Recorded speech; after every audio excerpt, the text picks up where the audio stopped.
Before we get started, though, like officially, I do have to apologize for something.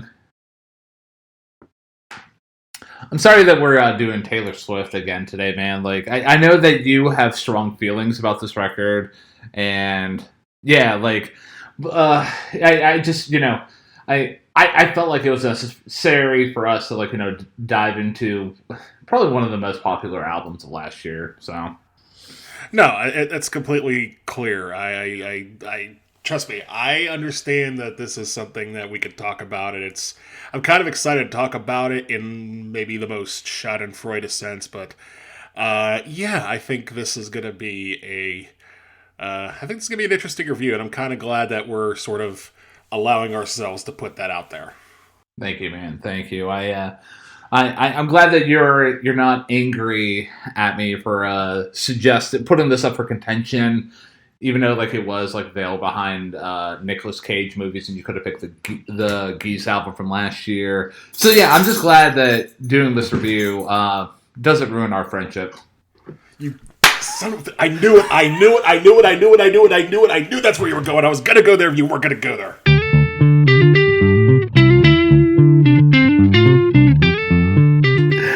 And welcome back, everybody, to the best music podcast on all sides of planet Earth.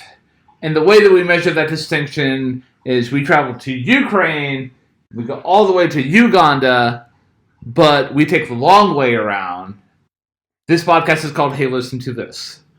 And it is indeed hosted by two dashingly good-looking men who share the same middle name. I am the one. I am the only. I am the one who is currently comfortably Ryan James Kearns. You're what? Anyways, and I am the one, the only, the ready to talk about Taylor Swift yet again, Matthew James Durzik. And before we get into which album of hers we're covering, if you have not listened to an episode of Hey, Listen to This before and you don't know what's going on, it's kind of right there in the title. Hey, listen to this. Each week, myself and my co-host here, Ryan, we decide to choose a music album based off of certain choices, certain criteria. It could be an album that we like, an album that's topical, an album in a genre we're not familiar with, and we list that album. We come here to talk about it track by track, line by line, note by note, pick out what we like, what we don't like, and what we decide stood out, what we thought could have improved. And at the end of each episode, we give a rating out of 10. We recommend an album based off the album we just discussed, and then we start afresh and anew.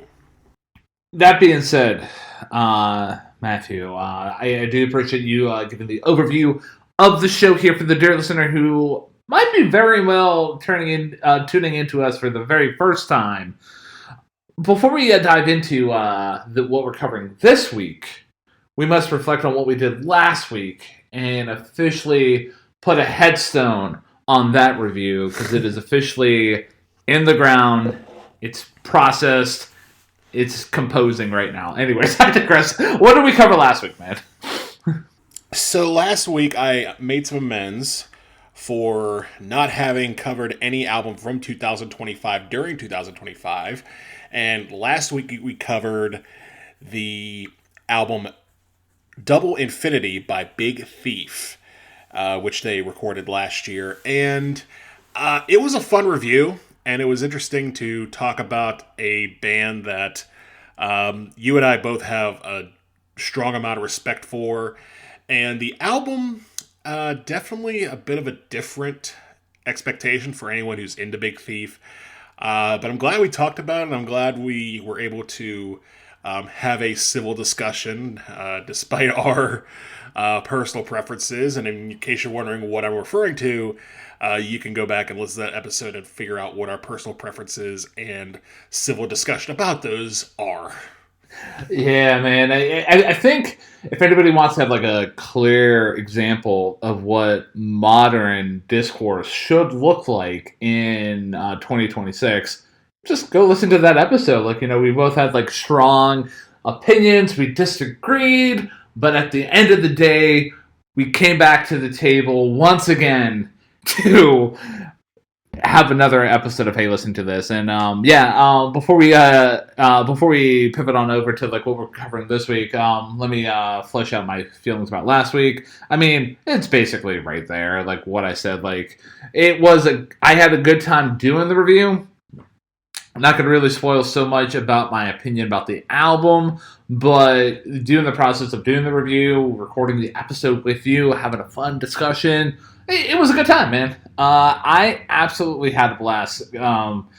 I feel like for other episodes where our disagreements have been more forefront, the Big Thief episode there was a lot more context behind it because, like, you know, I feel like for me, whenever like I get like, you know, a little sour on the album, like on an album, like I zero in on like one thing and I'm like, nope, that's poop, that is dog shit. Like, you know, quick example that I can think of is when we did the Born to Run review, and anytime Bruce actually opened his mouth to sing, I was just like, man.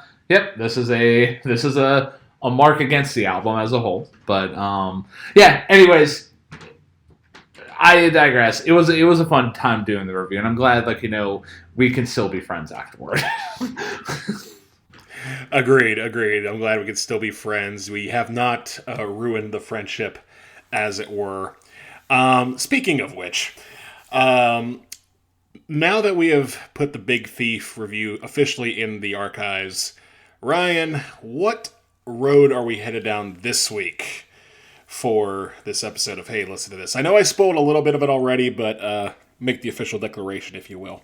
Yeah. So this week on Hey, Listen to This, we are covering the 2025 album by everyone's favorite pop star? I don't want to say favorite pop star, but like, you know, one of the... Okay, let me rephrase that.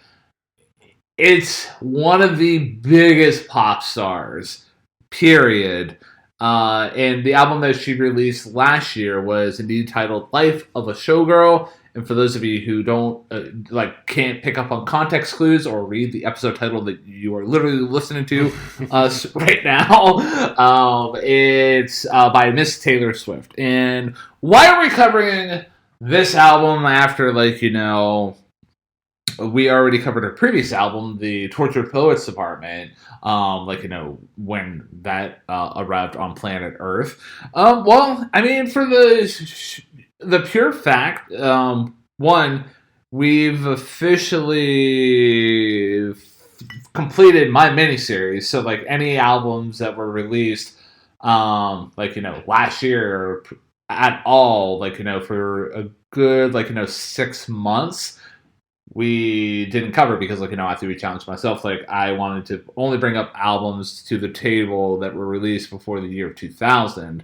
And this album was one of the albums that kind of, I don't want to say slipped through the cracks, but it was released in the time that we were in the middle of the mini-series. And like the other album that was up for contention was another popular album that was released last year, and that was Getting Killed by Geese. Apparently, Matt is just a huge fan of Taylor Swift, and he saw through the 2 Nick Cage movies that I had him pick between. He's just like, you know what? Let's do it. Let's talk about Life of a Showgirl. And like we did whenever we did the Miles Davis Kinda Blue episode, I'm not going to really dive so much into who Taylor Swift is as a whole, because we already did that for the Tortured Poets Department. And if the dear listener out there wants like a full, like, you know, deep dive into who Taylor is as a whole, you know, scroll back on that podcasting platform of choice that you are currently listening to us on right now and go find that episode. Matt does an excellent deep dive into Taylor herself. And then come back here. Did you do that? Yeah. Okay, good. No, that message was for the listener out there. But yeah, for those of you who just want to have like a brief overview of the album, well, I mean, I will take care of that part. So it's going to be interesting for us to cover this album here specifically here tonight because this is like I alluded to, we've already covered the previous album in her catalog, the Torture Poets Department.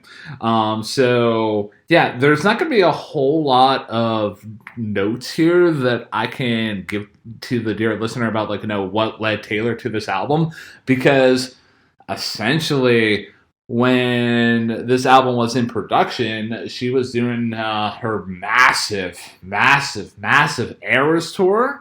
And yeah, she was kind of inspired by that tour as a whole. Like, she was seeking to match the discipline of that tour. And she reunited with the pop architects, gods, mega hit makers, in that being Max Martin and Shellback, and they got reunited in Stockholm, and they all worked together as like equal creators for this album. They wanted to utilize a newfound dexterity to craft a very refined, polished sound that was like a little bit of a departure away from what she was doing in the Torture Poets Department. She wanted it to be more pop-centric, more focused, because unlike her previous works, this album here specifically is designed to be very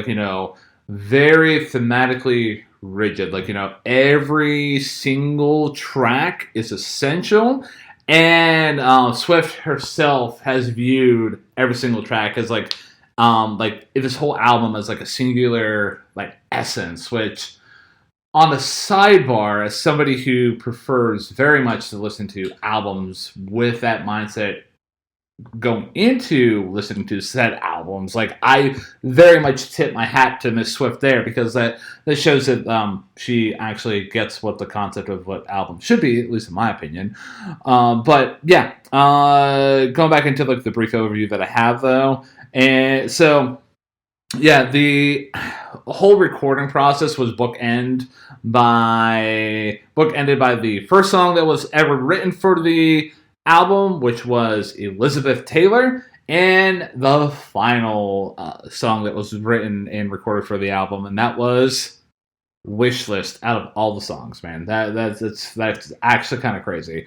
But anyways, so yeah, they got this whole thing recorded, and they had everything basically set up. So the marketing for this album here was actually kind of, an interesting experience for Swift's record label, because I don't know if you were aware about this.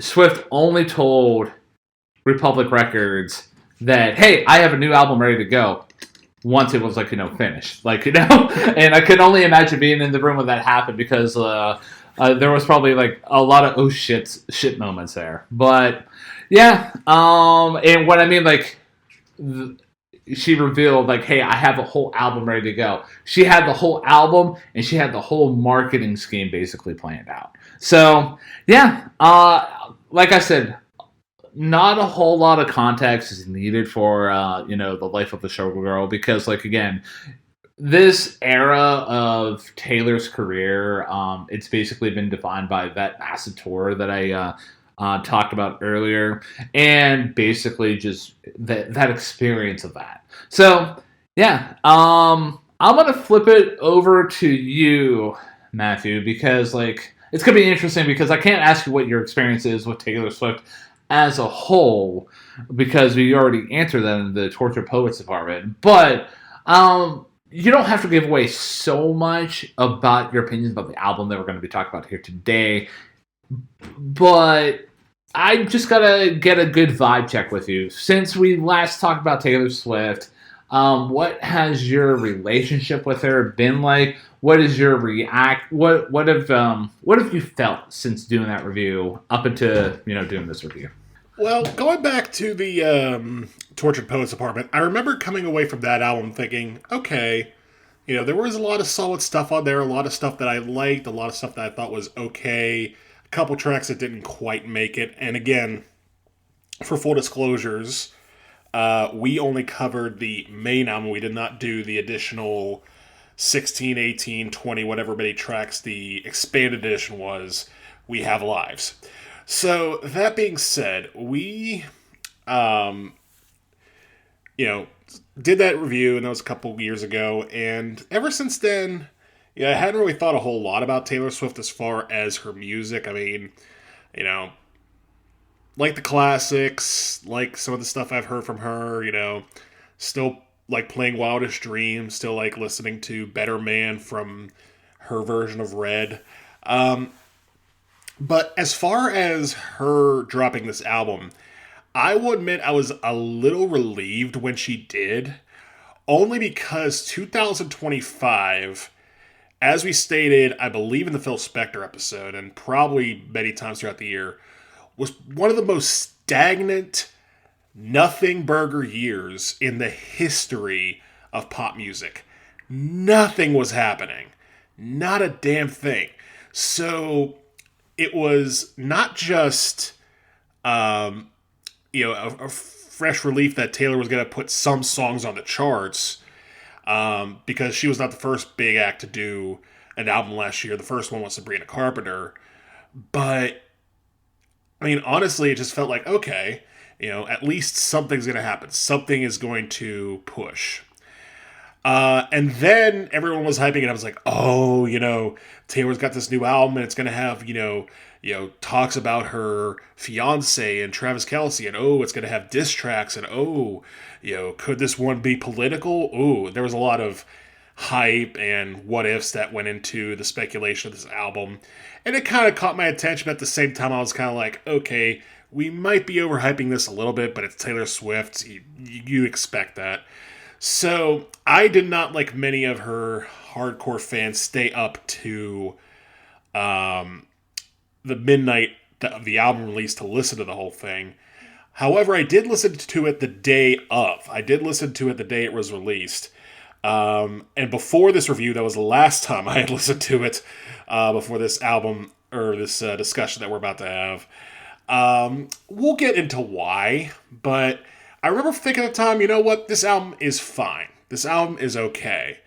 And then, as the months went along, I was like, but is it though? Are we sure about this? And now that I've listened to it a couple more times, I'm ready to discuss my feelings on the life of a showgirl.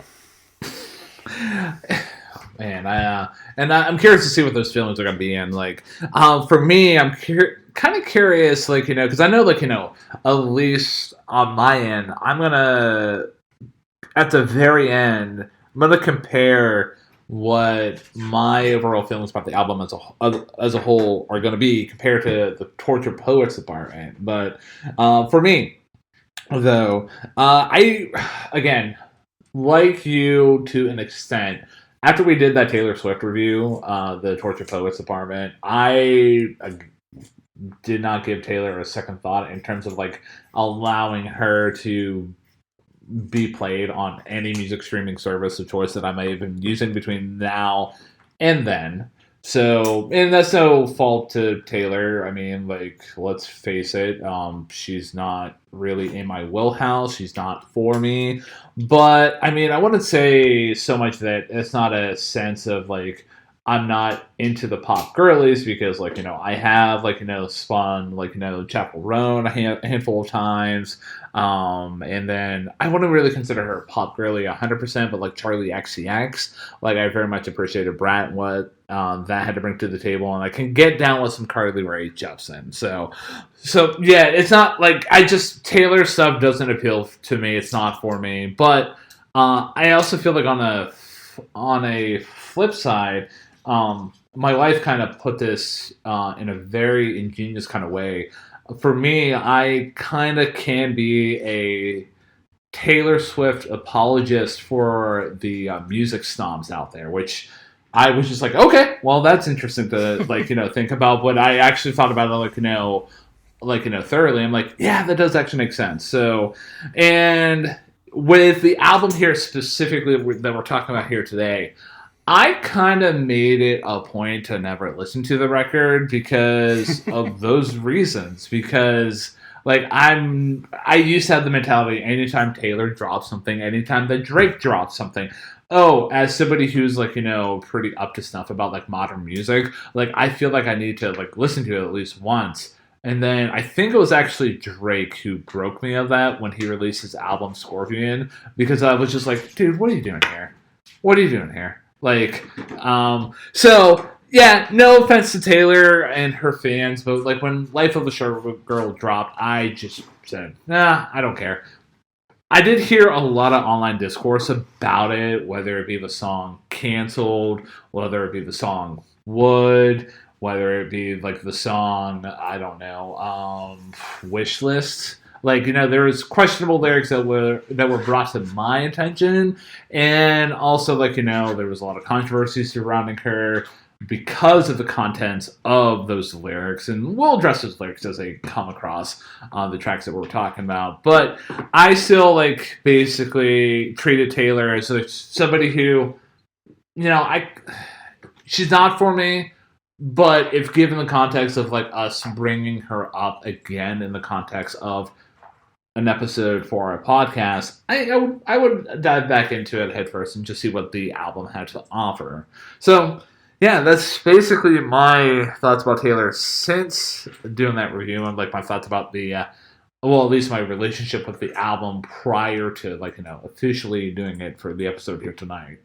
That's fair. And again, I know that Taylor Swift isn't for everybody and everybody isn't for Taylor Swift, but I do like that term. I do like the term apologist because it feels like sometimes, like I myself, you know me, I'm a big fan of the Rolling Stones. I like their music, but I will admit there are some songs in which I do have to go to apologist mode for, where I have to be like, okay, I like this song even though I kind of know it sucks. The song Mixed Emotions immediately comes to mind. I love the way that song sounds. I always will.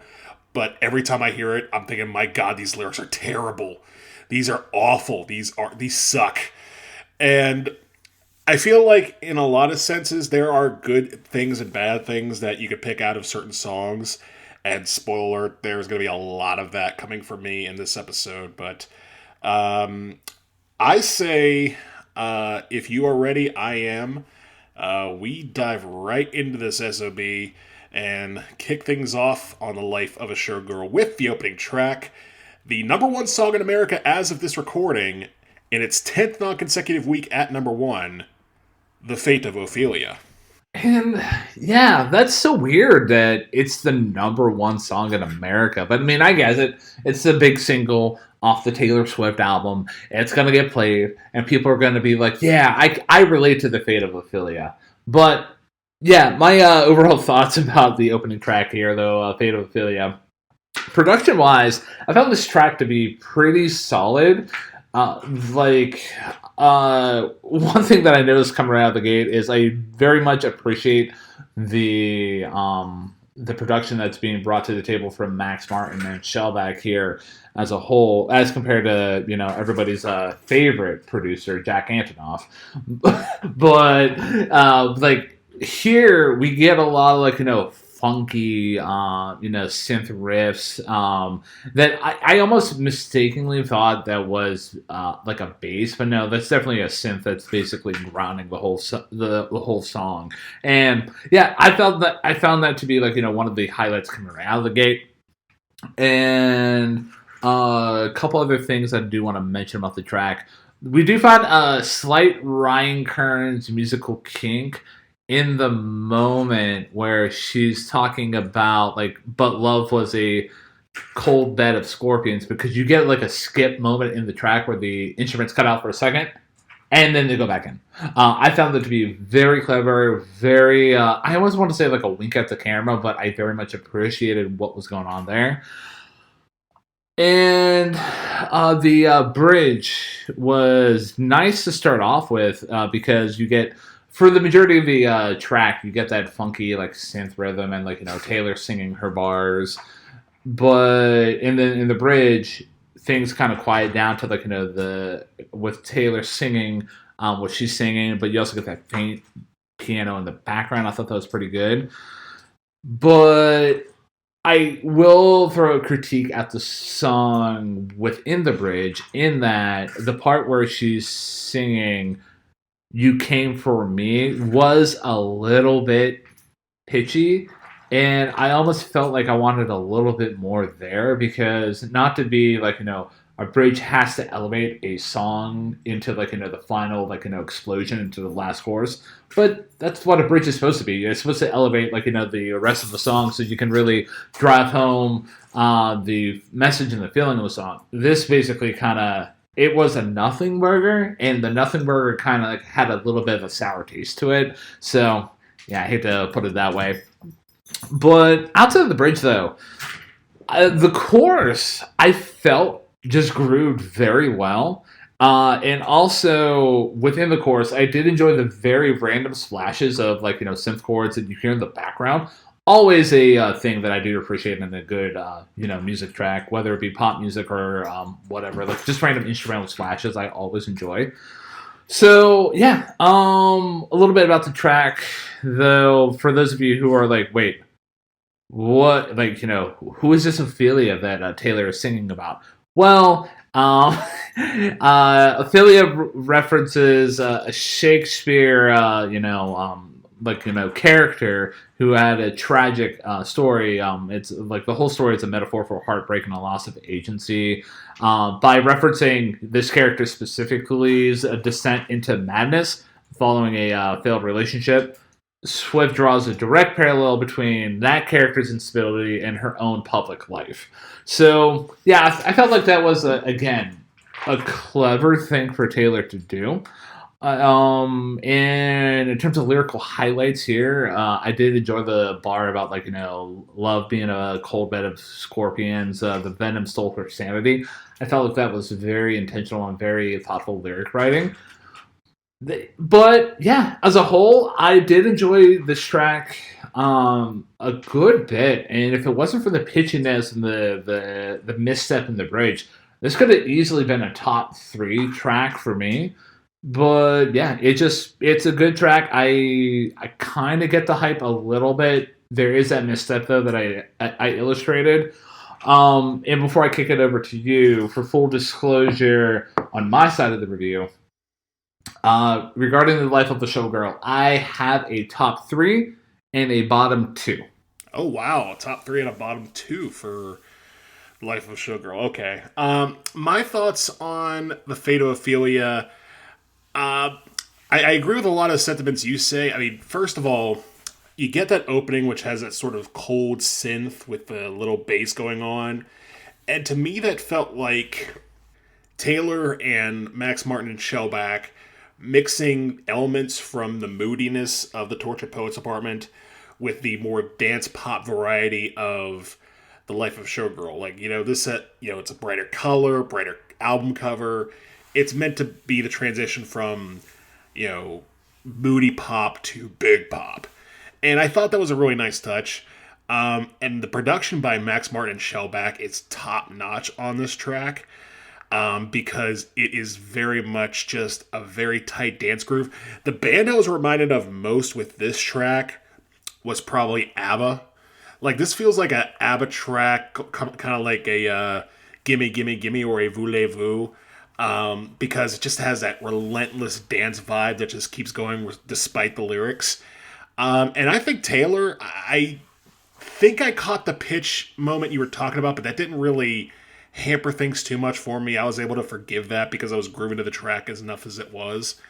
And throughout it, I think her performance is very good. I think the harmonies on each chorus that passes by into the next one get better and better. The only critique I will have of this song is that the lyrics are kind of ridiculous. Not ridiculous to the point where I'm like, oh, you can't say that. That's just, you can't say. Because I will admit I did watch the Todd in the Shadows episode on this song that he did maybe about a month after it came out. And he does a good job of dissecting the literary inaccuracies, particularly, Ophelia wasn't in a tower and, she sort of mixes the whole idea of, hey, baby, you're going to have the sleepless night you've always wanted, and sort of mixing in that with the, hey, you saved me from tragedy. It's kind of mixing sexy with tragedy, and it kind of doesn't read well. But to me, I was able to forgive all of that because I can understand why this track is a number one song and has been for 10 non-consecutive weeks. It just grooves very well, and it's a very strong, solid performance from Taylor, and especially for Max Martin and Shellback. So even though it's lyrically all over the place, I forgive it. Many of ABBA's songs were lyrically weird and all over the place. And did we discredit them for anything they did? Not really. Did we discredit Smash Mouth for All Star? No, we did not. So I'm not going to discredit Taylor Swift for the Fate of Ophelia. I, for full disclosure, have a top 3 and a bottom 3. I have the full gamut for the first time in a long time, and this did crack my top 3 at number 2. Oh man. Well, I don't want to say I know my initial reaction was like, oh, hey, I'm surprised, but no, this song does groove for a good reason, and again, like I illustrated, it could have crept into my top 3, but the pitchiness got to me. But I appreciate your thoughtfulness of your dissection about the track, and I'm kind of curious how your feelings are gonna progress as the album does progress, because you kind of critique the lyrics for being kind of all over the place. You were able to forgive them because of the overall presentation of the track, but yeah, the lyrics further on into the album, they get interesting. But yes, they do. Oh man, but somebody once told me the world was gonna roll me, but Elizabeth Taylor once told me that I'm not the sharpest tool in the shed. Matthew, why don't you just pivot on over to Elizabeth Taylor, which is the next track on the record here. I will, and I definitely appreciate that reference. So, Elizabeth Taylor, also like the Fate of Ophelia, is currently on the charts. Unlike it is currently at number 62 on said chart, so it hasn't stayed the momentum of the biggest single, but that's kind of to be expected. But this song is interesting because I do not like the opening to this song, at all, because it just goes, Elizabeth Taylor, and I almost just kind of okay, that's the name of the song. I'm happy for you.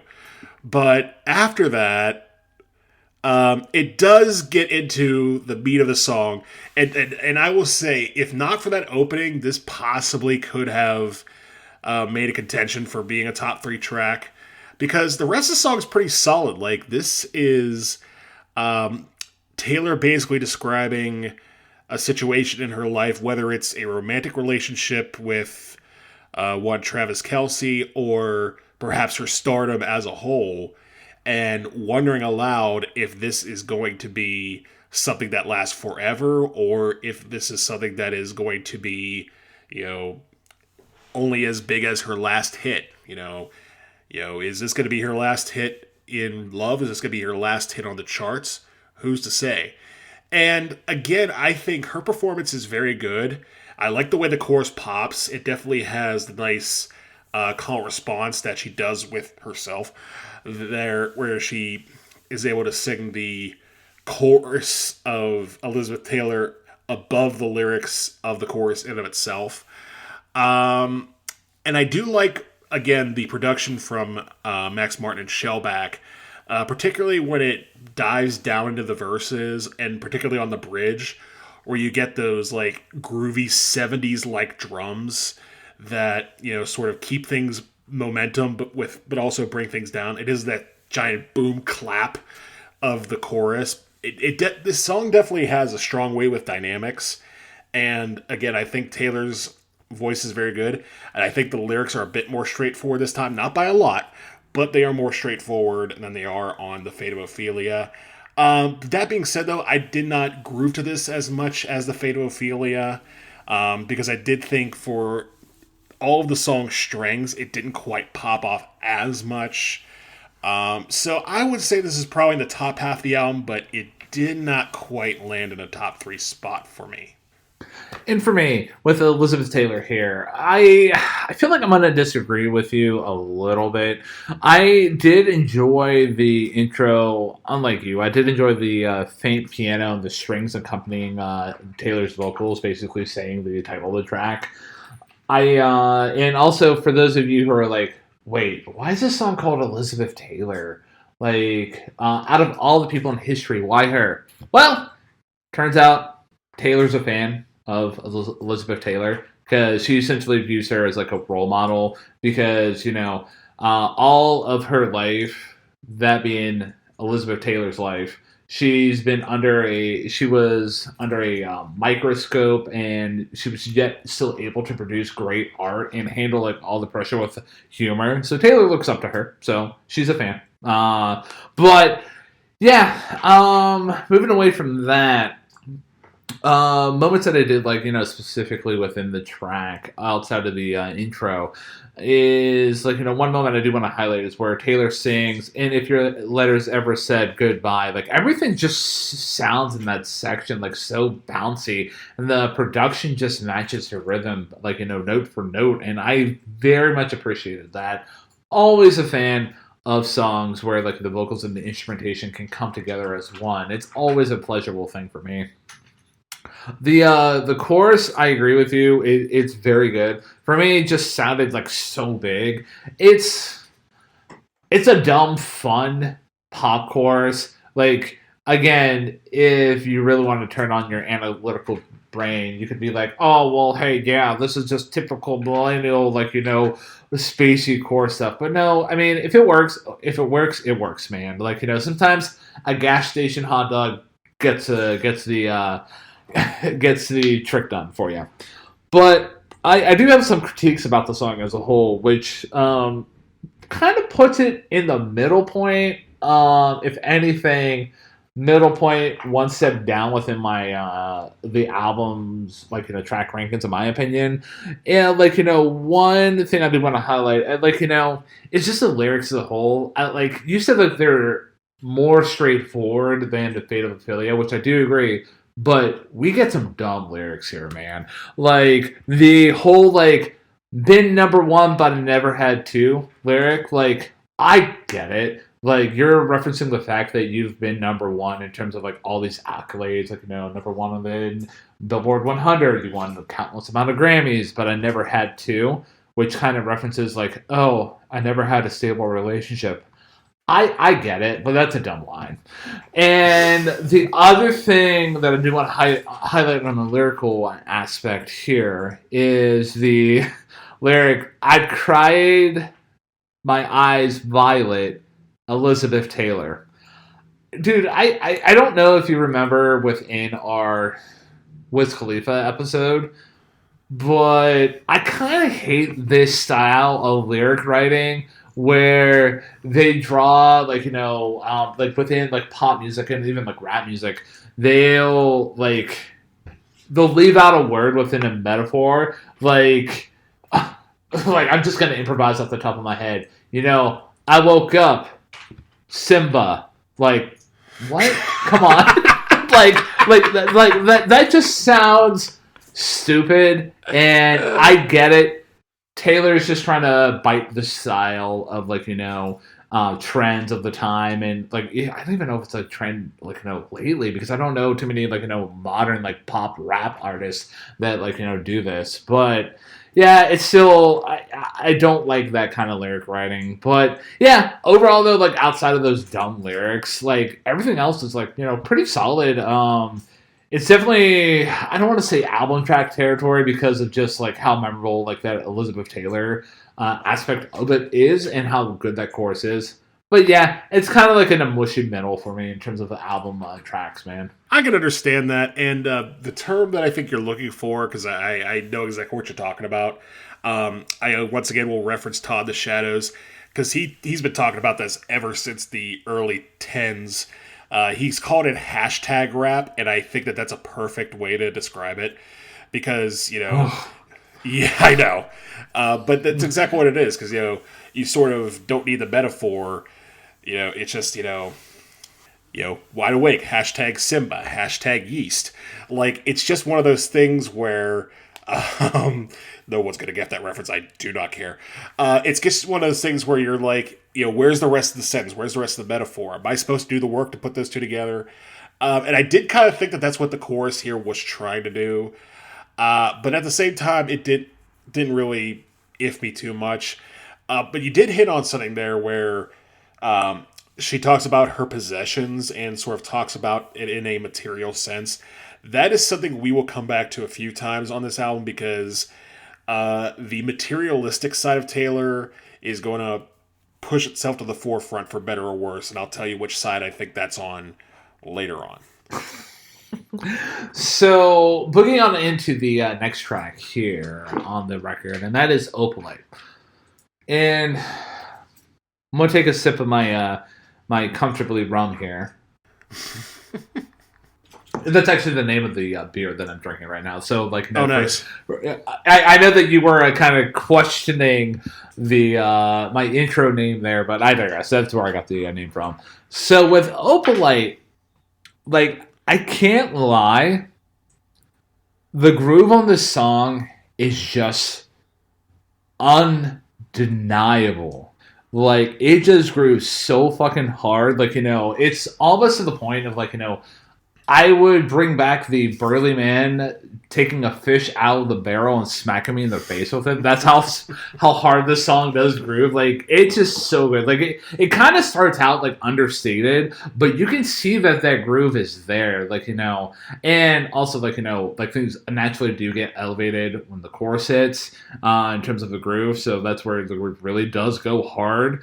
But, yeah. And within that chorus itself, the part where she goes, oh, like, I found that to be so solid. And also, like, on a sidebar, one of the things that I tend to do within, like, our episodes here, whenever I don't want to say focus in on, but when I do catch wind of a vocalist being pitchy, I kind of do critique the pitchiness to a T. And I was actually listening to this song earlier when I was going into work, and I kind of zeroed in on, like, a couple different areas. I'm like, actually, there is some pitchiness here, but due to just the overall package of the song and the overall performance of it, I didn't care. I did not give one damn shit about the pitchiness. Like, it was just that good of a time. And then, like, going into other, like, nooks and crannies about the song as a whole, the bass throughout the song is just doing a great job of establishing that groove of the song. Like, Max Martin and Shellback they knew what they were doing with the production here. And also, like, within the track as a whole, you get instrumental flourishes throughout it. So I'm always a fan of that.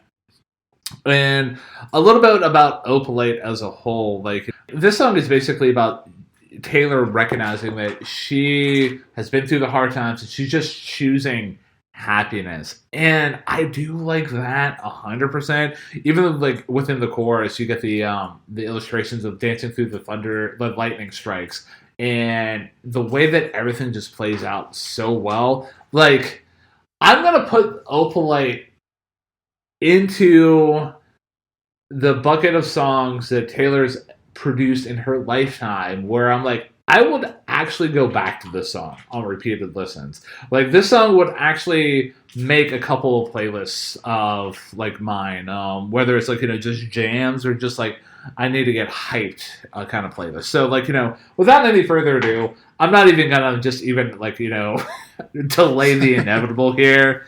Matthew, can you guess where this landed within my top 3?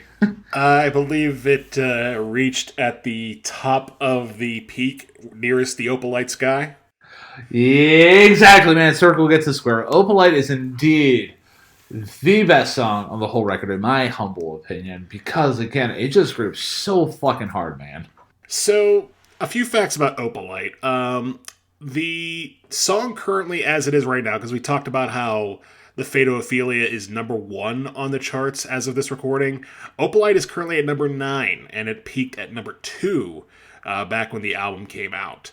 And to me, this song is probably the least amount of BS that Taylor Swift has put into a song in a very long time. Like, you go back to the Fate of Ophelia, there are so many cross references and mini references and cryptic references. Here, you pretty much know straightforward what the song's about. It's about, oh, you know, I thought I was going to be alone forever. Everyone thought I was going to be miserable, but you know what? The sky is turning opalite. It's no longer gray. I was dancing through the lightning strikes, learning to love the rain, and the sky's coming clearer because I'm now in love. And it is matched by, like you said, a groove that just goes so hard and does so well. Max Martin and Shellback. The song this reminded me of most, and I'm pretty sure this was a Max Martin production too, was Katy Perry's Teenage Dream. To the point where I almost considered it might be a little bit of a ripoff, but listen, if you're ripping off Teenage Dream, that's not a bad thing. That's a good song. And guess what? This song is good too. So yeah, I did not dock them any points for that. And like you said, Taylor's vocals and the harmonies on the chorus are great. The little ohs are executed perfectly. And like you said, the optimism in these lyrics, especially after not just the first two tracks here, but the majority of the Tortured Poets Apartment, where it felt like she was on the verge of insanity, whether it was Fortnite or I Could Do It With a Broken Heart. Like, they were very interesting tracks, and a lot of them, I would say, were solid, if not good, but definitely not a lot of happiness on that album. Here, we finally get a happy Taylor track, and not only does she sound happy, the track sounds happy, and I'm happy for her, and I'm happy for you because, like you, I do have this in my top 3, right at number 1 as well. Dear listener out there who's not subscribed to our Dark Feed Patreon, stream throughout the episodes here, me and Matt just did a high five through our video call here. So I'm absolutely happy that we're in agreement that this is easily the best song of the whole record. And like you said, it's very nice hearing Taylor being happy and also writing a track that is not messy and executed well. And it's just fun. It's nice and refreshing. And yeah, we need more of this kind of Taylor in our lives. Well, I mean, as I allude, once I get into like my other top 3, there's different sides of Taylor that I kind of do appreciate that we find throughout the record. And like, there's one specific side I'm like, oh, okay. But when we get to that track, we will get to that track. In the meantime, Matthew, are you ready to shift on into the next track, which is called Father Figure? Yes, I'm ready to talk about some Father Figure. Technically a track that samples / references / interpolates the George Michael hit from the 80s of the same name. And before I start talking about this, I will fully disclose I have not really listened to the original Father Figure, so I'm not going to talk about that in my review of Taylor Swift's Father Figure. And also, fun chart fact, it's currently number 76 on the Hot 100, reaching a peak of number 4 back when the album came out. Again, juxtaposition helps in that regard. And apparently this song is about her reclaiming her songmasters, because you get lyrics in there like, I protect the family, and the family is her library of songs, the library of different Taylors at stage of her life, and she protects the family from, the outside world. But I will say I had to research that in order to find that out, because to me this sounds almost like a sort of a inverted take on Clara Bow, where Taylor is realizing that she is the father figure to some Hollywood starlet who might be fearing the world, and Taylor saying, no, I'll protect you because I got this on lock. I can make deals with the devil because my dick's bigger. And here is the first example of Taylor Swift writing and singing lyrics she should not be on this album because I don't know, like that was a line where I'm just like, really, Taylor? You had to say that like that? And it's not just the fact that she said it, it's how she said it because the chorus is very light and staccato, and saying that your appendage is bigger is not something that should be backed by a very limp, roar-esque type of beat. I'm sorry, like that was a mistake. Um, and here she's trying to play the bad girl persona that she tried a lot on 1989, especially Reputation, which a lot of people consider to be her artistic low point. I thought that album was okay, but that's not the album we're talking about.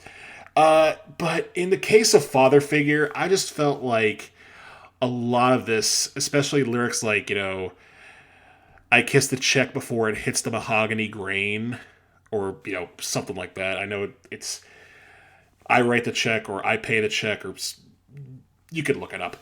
The point is, she sounds very spoiled, very rich girl, very celebrity brained on this track, and it does not work in her regard.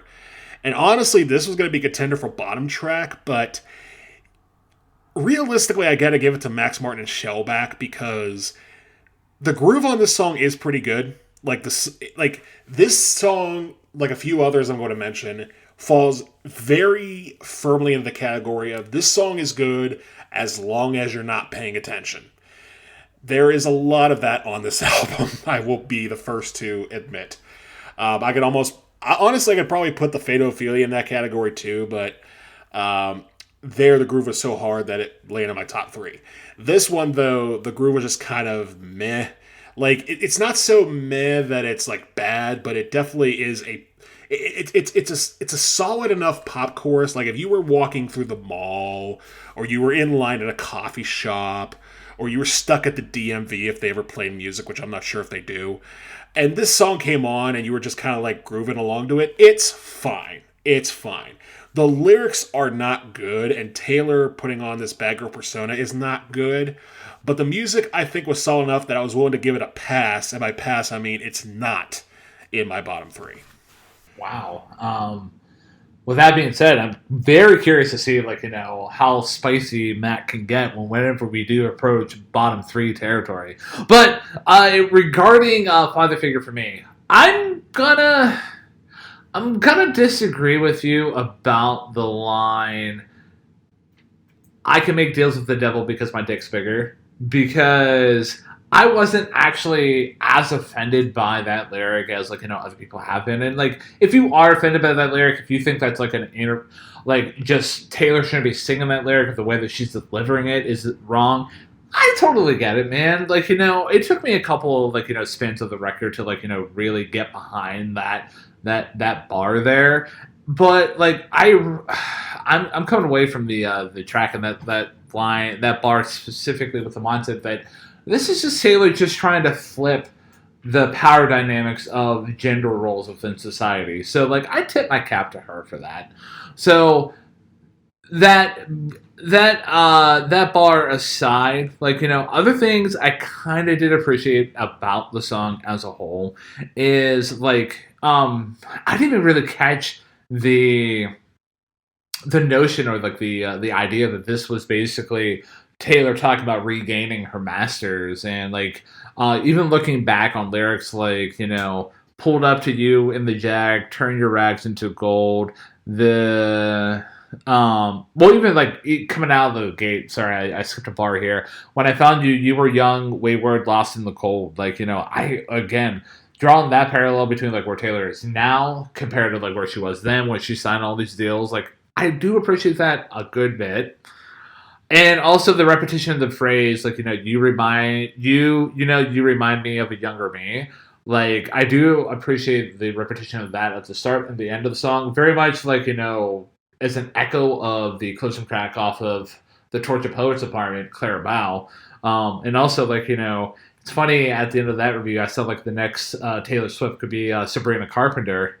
More on that later. But But yeah, outside of those moments, like I did appreciate like the overall groove of the song. Like it's an understated groove, but it works for me. The drum beat is pretty solid, and the faints work together. So like the overall production and everything's working well for me. So, the critiques I do have about the song as a whole, and if I had to like rank it within the track rankings, I would actually put it like a hair below Elizabeth Taylor for the fact that dude the chorus is bad. Like my main issue with the chorus is the breathy vocals and the pitchiness, and this is something that maybe one day a week from now, whenever I'm like, just curious about what Taylor used to offer, maybe I'll go back to the album 1989 just to see if she executes these breathy, like, pitchy vocals. Because I know she's just trying to bite a style that is trying to make her relevant, like, nowadays, which that's an interesting statement to make, but I digress. But like it does not land for me, and I'm like I am not even like critiquing Taylor as a whole for executing the style pretty poorly. Like I don't like when vocals like this are executed. Like I can even think about like within our Adele review, somebody who's known as a phenomenal vocalist. Like there was times where she did like the breathy pitchy vocals. It's a style that I will just say it's poop, and like it's just not good. It never lands well, and like for the chorus to be predominantly featuring like these breathy vocals and the pitchiness, like it sinks the value of the track for me. Not so much that we've entered into bottom two territory for me, because there's enough stuff within the track in its own that I'm like, okay, I appreciate what Taylor's doing here, but I gotta calls it like I sees it, man. Which is totally fair. And I think that right there, what you mentioned with the breathy vocals, is why I felt like the lyrics about her and the devil did not land for me at all. Like, there's a song down the line on this album where I think if she had employed that lyric, it would have sounded better and probably made more sense. But here, again, it's just that very breathy, very sort of... I would say reminds me of like peak Fergie. Like if you remember the Duchess at all, and songs like Glamorous, or even Big Girls Don't Cry, like that kind of breathy vocal, like it worked for Fergie because she was sort of being pop on purpose and she wasn't trying to be super in depth. But here it feels like Taylor's trying to be in depth, but the music itself and her vocal performance is not as deep as she wants it to be. So yeah, that was a bit of a turnoff. But again, I think the song as a whole is a passable song because of its production. So yeah, that's where I'm gonna leave it with that, with Father Figure. And I will flip it over to you, Ryan, for the next track on The Life of a Showgirl, which is Eldest Daughter. But I'm not a Bad Bitch fan, so I don't think I'm ready to talk about the song. No, I'm kidding, man. So honestly, all jokes aside, with Eldest Daughter here, I actually found this to be a pretty sweet, sincere, like piano, like focus track. I don't want to call it like a ballad because she's not really like belting out any notes, but like I guess like in some degrees you can call this a ballad. But yeah, I dig what like it's trying to do. But yeah, going into like a little bit of like nuts and bolts here. Like the lyric writing is pretty solid. I know like some people like within the track do take issue with the execution of the phrase I'm not a bad bitch, but I found it to be good. And I also do appreciate the contrast between the concept of like the eldest daughter being led to the slaughter, being the first one to be led to the slaughter, and the youngest child, they were raised in the wild. So like I do appreciate that, like that contrast there, and also like the lyrics about how everyone's so like punk on the internet, and everyone's unbothered until they're not. I mean, like I was talking about this at work the other day. Like, everyone has like that screen kind of courage where, like, hey, if you're texting somebody or you're communicating with them not face to face, people get like, get that courage to like talk shit. But whenever it's face to face, oh no, sorry, sir. I will gladly pay your taxes as a retribution for like insulting your family. So yeah, I do appreciate the lyric writing there. And also, talk about lyrics and like things I did appreciate about the track as a whole is the bridge from a lyrical standpoint is solid. Like you get a lot of vivid imagery about flashbacks that are basically looking back on like a like young love, and I very much appreciated that. And it's like within the on the lyrics and even on the instrumental front, like it's executed pretty well. So like I did appreciate that. However, what held this track back away from being a top three contention for me is again we get into like whisper vocals, and she's also getting too pitchy for my liking. And with a track like this, where it's a piano focused track, and you're trying to like very like zoom in on Taylor's vocals and lyrics as a whole, like it's Taylor and it's her show. If she has some missteps or like she gets pitchy, it's gonna be very evident.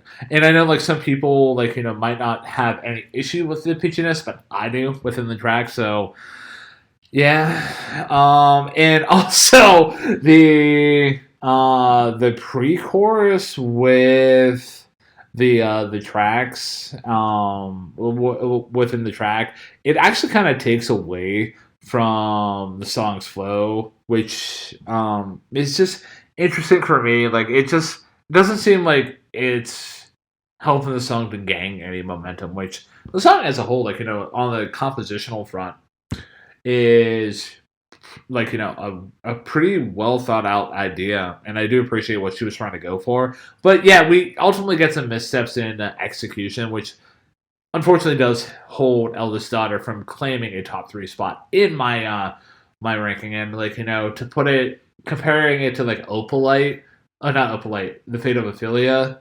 I kind of like the Fate of Ophelia just a little bit more. And my thoughts on Eldest Daughter, at first, I really kind of gave this song a pass when I first listened to it way back when it first came out. Because I thought, okay, this is a nice solid piano ballad. And then I once again went into the internet where everybody's so punk and saw my favorite pop music reviewer put this in his top 10 worst songs of the year list. Somehow worse than Drake, which is saying something.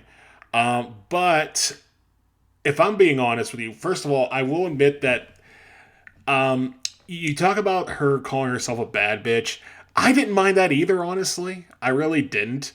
Like to me, that was her basically saying, look, some of these things where I put up a front and, talk about the, how punk I am and how big I am, it's kind of a front, which I wish she would have taken into consideration with other songs on the sound, but we'll get to them.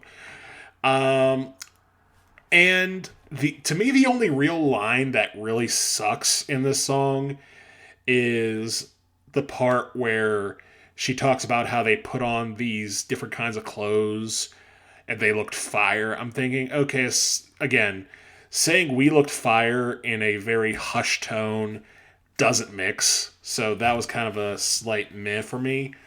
But if I'm going to be completely honest with you, I disagree with you on the vocal front. I think the hushed tone and the breathiness. First of all, I don't think that she's super breathy on the chorus. Maybe a bit more so on the verses, but I think to me that shows a good tone of dynamics.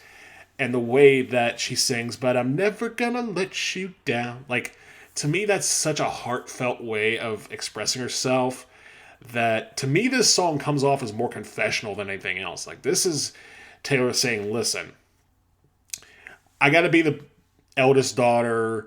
I'm gonna be first to slaughter. I spend too much time online. And I fear everybody else's comments, and realistically, I wish I could use my music to come back, but, you know, I don't know what to say.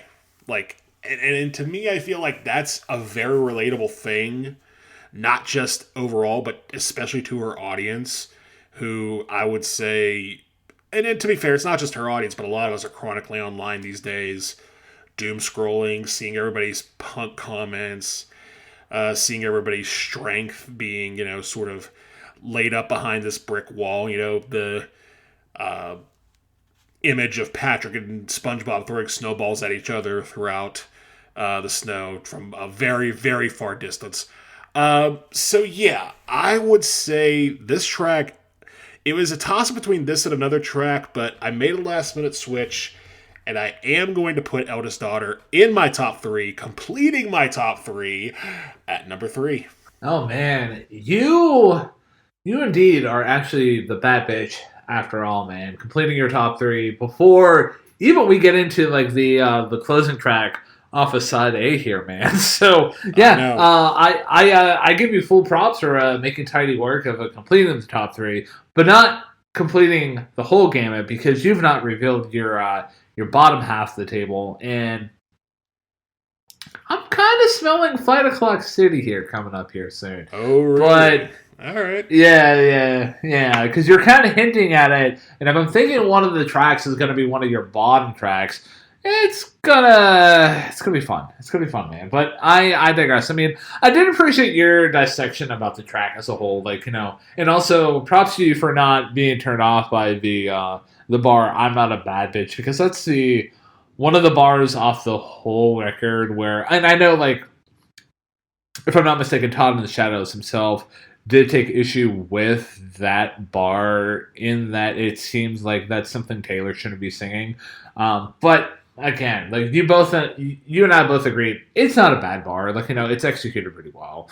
But, and I'm also, again, like with the Fate of Ophelia, like, I'm surprised that this was in your top 3, but realistically, within my own track rankings off the record, Eldest Daughter is in the top half. So, it's not that much of a swing for, like, in terms of an agreement standpoint. But now, whenever we get into my other top tracks, we're going to see if we're going to have a swing. But I digress. Enough vamping on my own part. Matthew, before we ruin the friendship by discussing the back half of the record here, we must indeed talk about the track itself, Ruin the Friendship.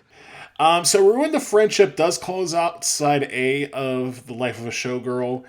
And once again, we get a very solid production job from Max Martin and Shellback, and I would say even better performances from Taylor Swift particularly. Because here we get a song that I would say is the closest on this album to being anywhere near a classic Taylor Swift song. Because here you have a story about Taylor and this one guy friend she knew from back in school where, she had a crush on him and, there were times where she just wanted to be the romantic one. And even when the girlfriend was away, she was like, listen, we can make this secret, we can make this private. But she never did. And as the years went along, they sort of drifted apart and they never really truly connected. And then all of a sudden, spoilers, the guy passes away and Taylor comes back to visit with, so much left to say and feels like there was something there that was left unsaid. And she still thinks that she should have kissed him when she had the chance.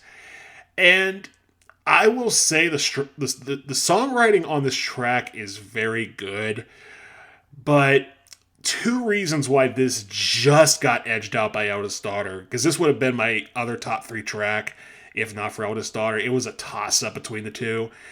And part of it is just the fact that I think the performances on Eldest Daughter are just a hair better.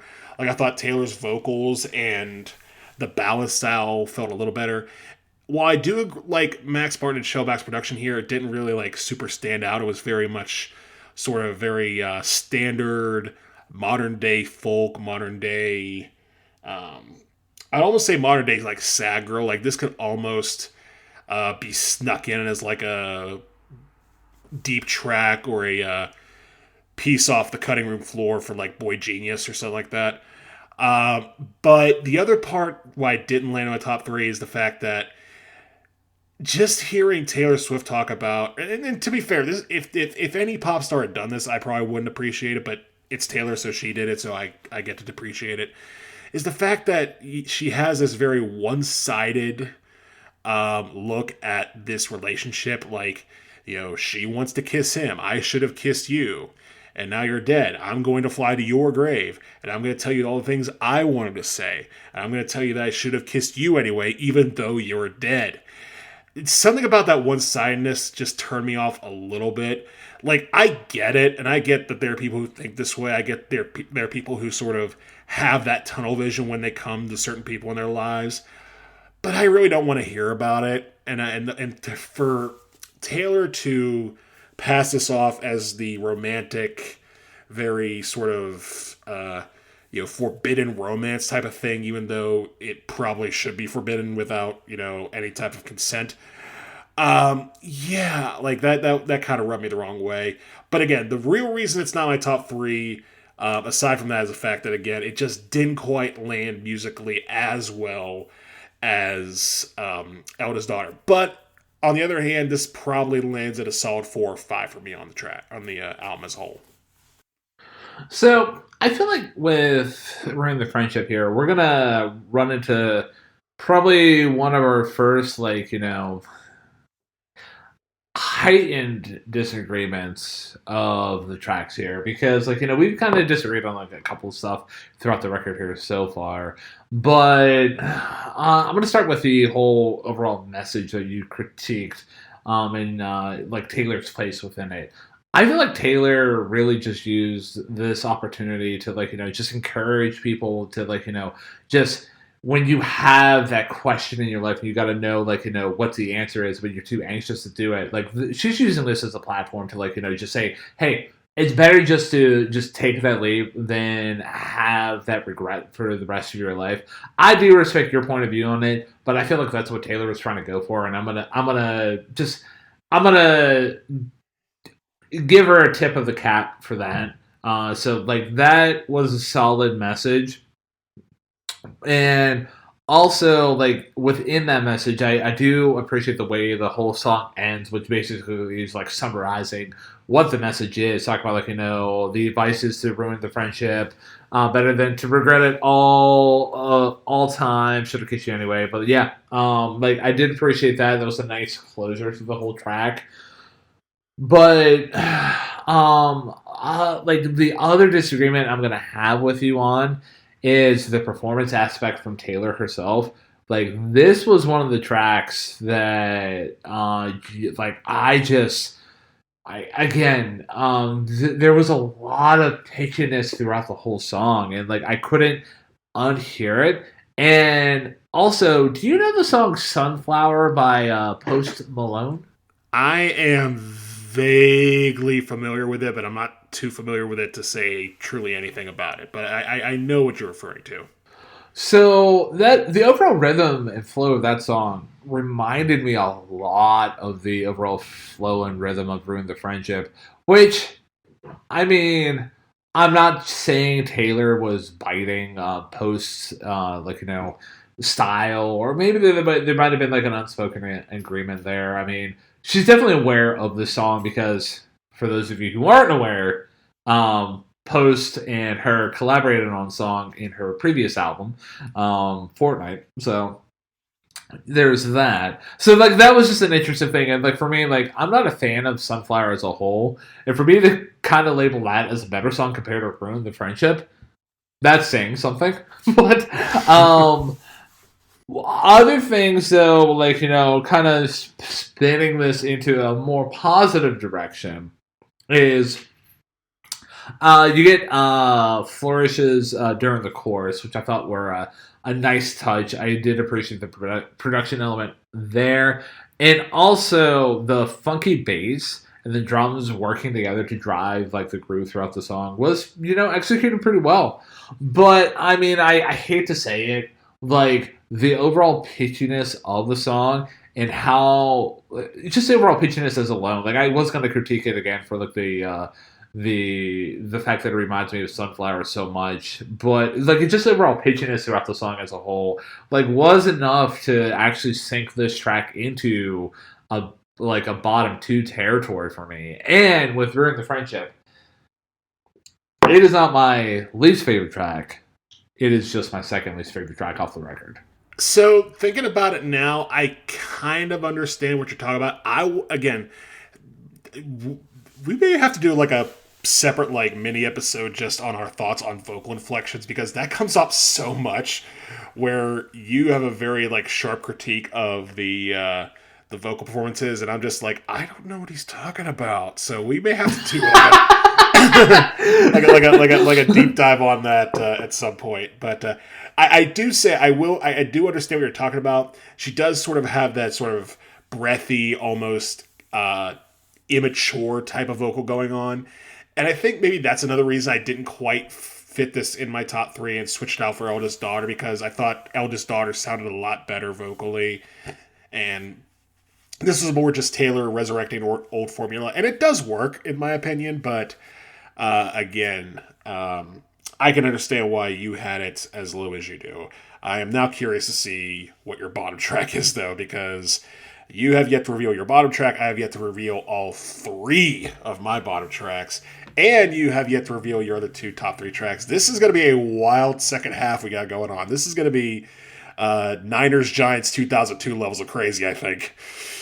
Yeah, indeed. And like one could say that it's actually gonna be romantic in terms of just the overall anticipation that we're gonna have with like the back half of this review here. But before we indeed do that, Matthew, I have a question for you. And what, my friend Ryan, is that question?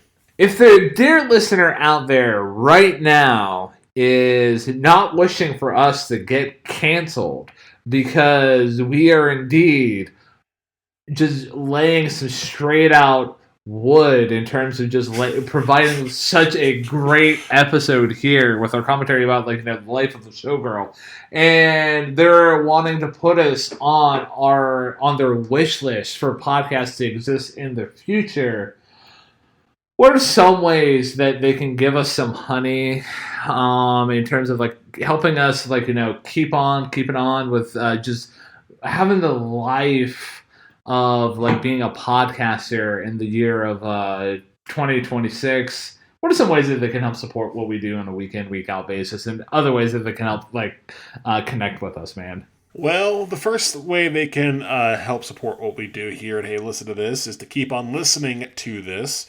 And the way you can do that is to find us on your favorite podcasting platform of choice. We are on Pocket Cast, we are on Apple Music, we are on Spotify. We're pretty much wherever you listen to podcasts, you can find us there. We are also on YouTube. We have uploads that we put on YouTube every week.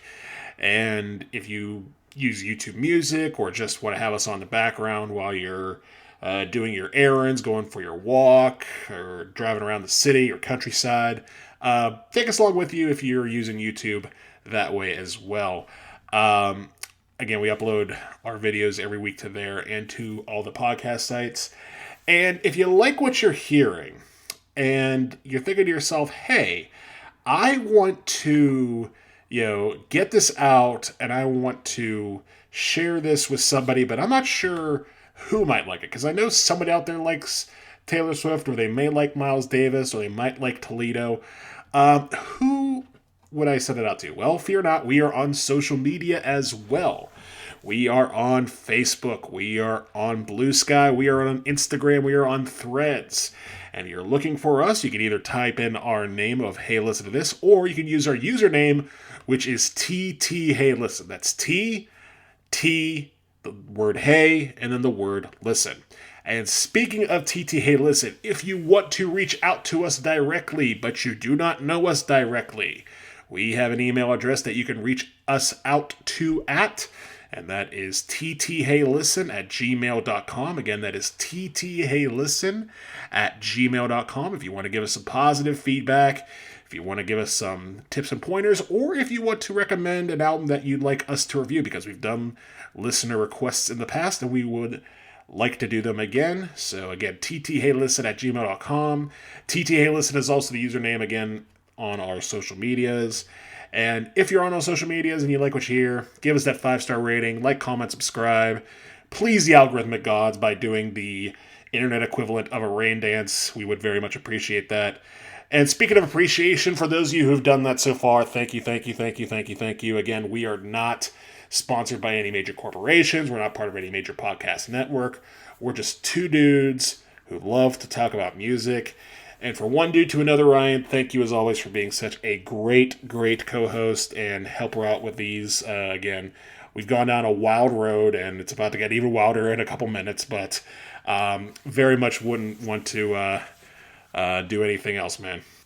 And right back at you, man. Like, I honestly feel like, even like thinking back about like our Geneva College days and like when we had the Music Talk 101 show, like our ability to one discuss music through the lens of like what we both bring to the table is really good, and has evolved immensely. And also on the flip side, our ability to disagree has improved immensely as well. Like Black Keys versus Rolling Stones is always going to be a black mark on a black spot on our friendship, because that was not a fun time. But we've definitely through this project we have here, we've definitely evolved. And the biggest thing about this project that I really do appreciate as a whole is the fact that the nuts and bolts of it.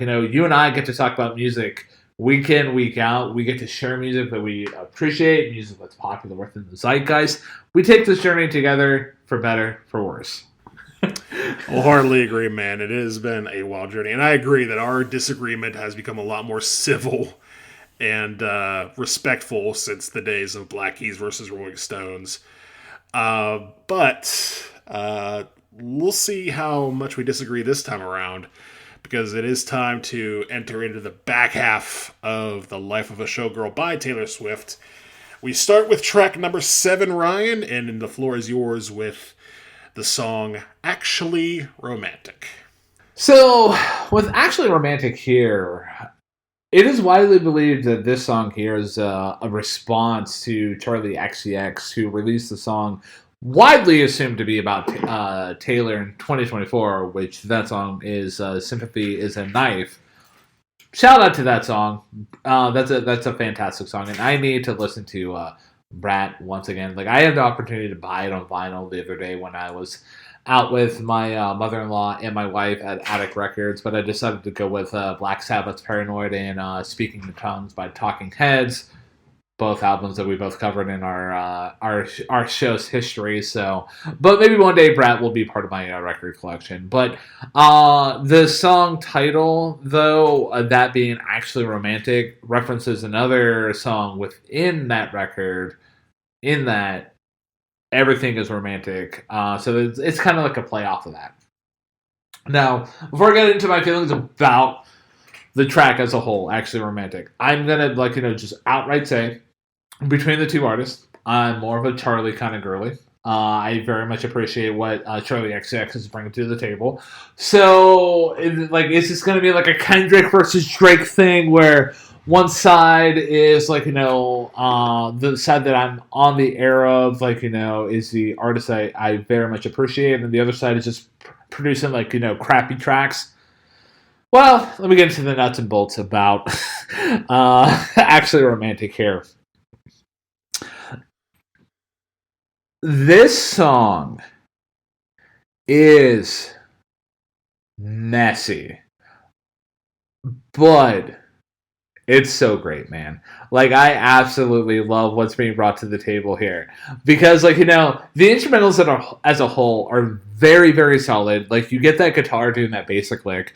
And then in the second verse, you get the addition of the drums coming in. So I very much appreciate that on the songwriting aspect.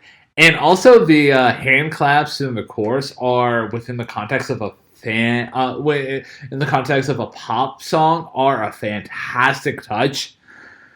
But one of the main things about the song as a whole is just how vicious Taylor sounds. Like it's the main selling point of the track as a whole, and I just love how much. Oh, how bratty she sounds. Not to steal like Charlie XCX's word there, but it's just so venomous and so like oh, she's very much in her mode and she's riding into a T, and I very much appreciate it. I will say though, like a couple of critiques I do have about the track though is I do have like I'm back and forth on how I feel about the breathy vocals, where she does get pitchy. And also, the section where she's talking about making me wet does derail the overall flow of the track. And I feel like if you were gonna lean into that part of the track, if you're gonna even have that be part of the track, you could have leaned into that a little bit more, had a little bit more of a better execution, and it would have landed much better. But weirdly enough, I'm gonna be honest with you. That section was actually kind of a lyrical highlight for me. Like, you get the lyrics, you think I'm tacky, baby, stop talking dirty to me. It sounded nasty, but it feels like you're flirting with me. I mind my business, God's my witness that I didn't provoke it. It's kind of making me wet. Like, oh my goodness. And like even like other lyrics about like even within the chorus, like, but it's actually sweet all the time you spent on me, and it's honestly wild all the effort you put in. It's actually romantic. I really got to hand it to you. No man has ever loved me like you do. Oh my goodness. Like, I almost want to give Taylor Swift a standing ovation for just delivering fire bars. So yeah, I mean, I already revealed my favorite track off the whole record. So I don't want to like this song because of just the connotations about how this is a clap back at Charlie XCX. But I gotta be real with myself, man. It's 2026, man. I'm 35 years old, and I gotta believe in my opinions. Actually, romantic actually did pop into my top three, and it is indeed my second favorite track off the whole record. I appreciate you being real in 2026, and I agree that in this time that we live in, honesty is very much a necessity to what we have to bring into our lives. And I also agree that civility is something that we need to bring into our lives. So let me take this opportunity to civilly disagree with you as hard as I possibly can. If you hear the bells of a flight of stairs descending with the bells and the hammers that you would get in your middle school orchestra just falling down the stairs, making all sorts of bell-like noises, those are the bells of 5 o'clock, and it is once again time to disagree. So, I don't really think there's a whole lot to say as far as what we disagree on, but I will try my best. It pretty much boils down to this, where you see bratty lyrics that are worth the cattiness they deserve. I hear someone who is very much not winning the argument at all. To me, Taylor Swift on this song is missing the plot so hard, because think about the response song and what it's responding to. Sympathy is a Knife is a song about Charlie XCX realizing, hey, I'm not the biggest star in the world, and here I am surrounded by the biggest star in the world, and I'm connected to the biggest star in the world. I'm not so sure if I'm cool with this. And if you can recall, Ryan, where did I have Sympathy for a Knife in our Brat review? I'm gonna be honest with you. I don't specifically remember. Okay, all good, all good. I'm almost 99.9% sure I had it as my favorite track off of Brat, and I stick by that because "Sympathy Is a Knife" is a just wonderful song. And to be fair, this could have been wonderful too, but man, to me, the vision of Taylor being so like self-centered or being like, oh, it's actually so sweet that you in your vulnerable state think about me so much. No man has ever loved me like you do in your vulnerable state of, why you want to buy a gun, why you want to shoot yourself. That's so romantic. And I'm sorry. Piss off, lady. Like, I will give you this. I will give you this. If I didn't know who this song was about and what it was about, I'm probably not putting this as a bottom track because I will agree there is sort of the sharpness of the cattiness is appealing in a perverse way, and you're just kind of like, oh, what is she talking about? But the backhandedness of it, like these are the kinds of backhands that would give Sidney Crosby night sweats. Like this is just, it's so contrived and so smarmy and so brutal. And again, it just feels to me it feels more self-centered and arrogant than anything. Like, did you ever watch Hey Arnold growing up, Ryan? A couple times. Okay, so there was an episode where Helga and Phoebe basically got into this sort of like you doing me favors type of relationship, and Helga had this.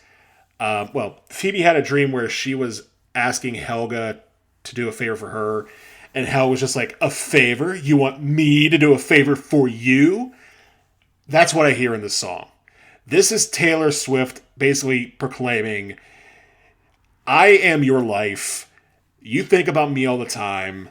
You're in a vulnerable state, and it makes me feel so glad. And to me, that just reeks so ugly and self-centered and nauseating. That being said, it is not my least favorite song on the whole album because if you're not paying attention, the music's actually pretty solid. Like, it's a little polished for the sort of garage rock that I was going for. It kind of reminds me, and I know I'm not the only one, it sort of feels like it's going to like pivot into Teenage Dirtbag at any second. So it's kind of got that like early 2000s emo aesthetic to it, which is solid. But man, I cannot get past the narrative behind this, and I cannot get with it. So yeah, I respect you putting this in your top two, but it's going right in my bottom two. It's my second least favorite track on the whole album. Oh man, and I totally get it, man. Like, I was just here, like, at the sake of being redundant. My feelings are my feelings. The one bar that you delivered in your dissection about the track that just that really just sunk me, and also gives credence and weight to my argument about the brattiness of being so effective was this is the backhandedness of this track would give Sidney Crosby night sweats. The NHL legend god Sidney Crosby in himself, who's very much known for having one of the best backhands in the game, getting night sweats over the backhandedness of Taylor Swift in Actually Romantic, only adds to my argument. So, but I absolutely respect your opinion, and I knew putting this in my top three was going to be I don't want to say a contentious bid, but again, I had to be honest with myself, and if I had to revisit this album as a whole, I would honestly put Actually Romantic in a playlist or something like that. So it's a good song in my opinion, obviously, but we can discuss Actually Romantic until the cows come home. But the aim of this episode of Hey Listen to This is to indeed talk about the album as a complete package, as that was Taylor's vision when presenting the album. So, Matthew, you're going to be talking about the next track here. We're coming right out of the gate with the next track being Wishlist. Matthew, the floor is yours. Thank you, sir. Wishlist is the next track, and yet another track that currently sits on the Billboard Hot 100. It peaked at number 6 when the album came out. It currently sits at number 79. And with Wishlist, this is a song that basically is Taylor saying, you have all these material things about, people wanting, the big yacht lifestyle, and they want all these glitzy and glamorous things. And, they can have that, but at the end of the day, all I want is my romantic lover. And that's basically what the song is. And it's not necessarily a bad concept in a song. There's a lot of times where, people say, you could take all these things, all I want is you. It's a pretty solid, formula to go off of. However, where do I begin with the problems on this track? Number one, I've been praising Max Martin and Shellback a lot on this review, but here their production is very limp, and it's way too middle of the ground, especially for 2026. I'm not sure what this song is supposed to be. Whether it's supposed to be a little bit of hip hop, a little bit of pop, a little bit of dance trance. I'm not sure, and it's never really strong enough in any direction to really plant itself firmly in any category other than middle of the road, slightly upbeat, but not upbeat enough to make you want to dance pop. And once again, for the second song in a row, we have Taylor Swift going to the backhand, where on the chorus she is talking about how, these people can have all these lovely things and they can leave us alone. And wouldn't it be great if they actually did? And she's painting this vision of this sort of, castle on a hill lifestyle where she may not have the biggest and brightest house on the hill, but she's at the top of the hill. And I thought that was kind of backhanded, and I thought it was kind of smarmy. And again, it wasn't as vicious as it was on Actually Romantic, but it was very condescending and very just kind of, ugh. But the real reason this song sank as low as it did for me was because Taylor herself just does not sound good on this track. Particularly on the chorus, when she does those falsetto yelps, where she starts up here and then descends to the bottom.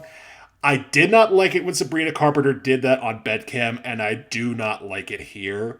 They suck here. I don't understand why this is becoming a new thing in pop music to just go 5 octaves up to try to make a point. You don't have to do that. Just stay in your range.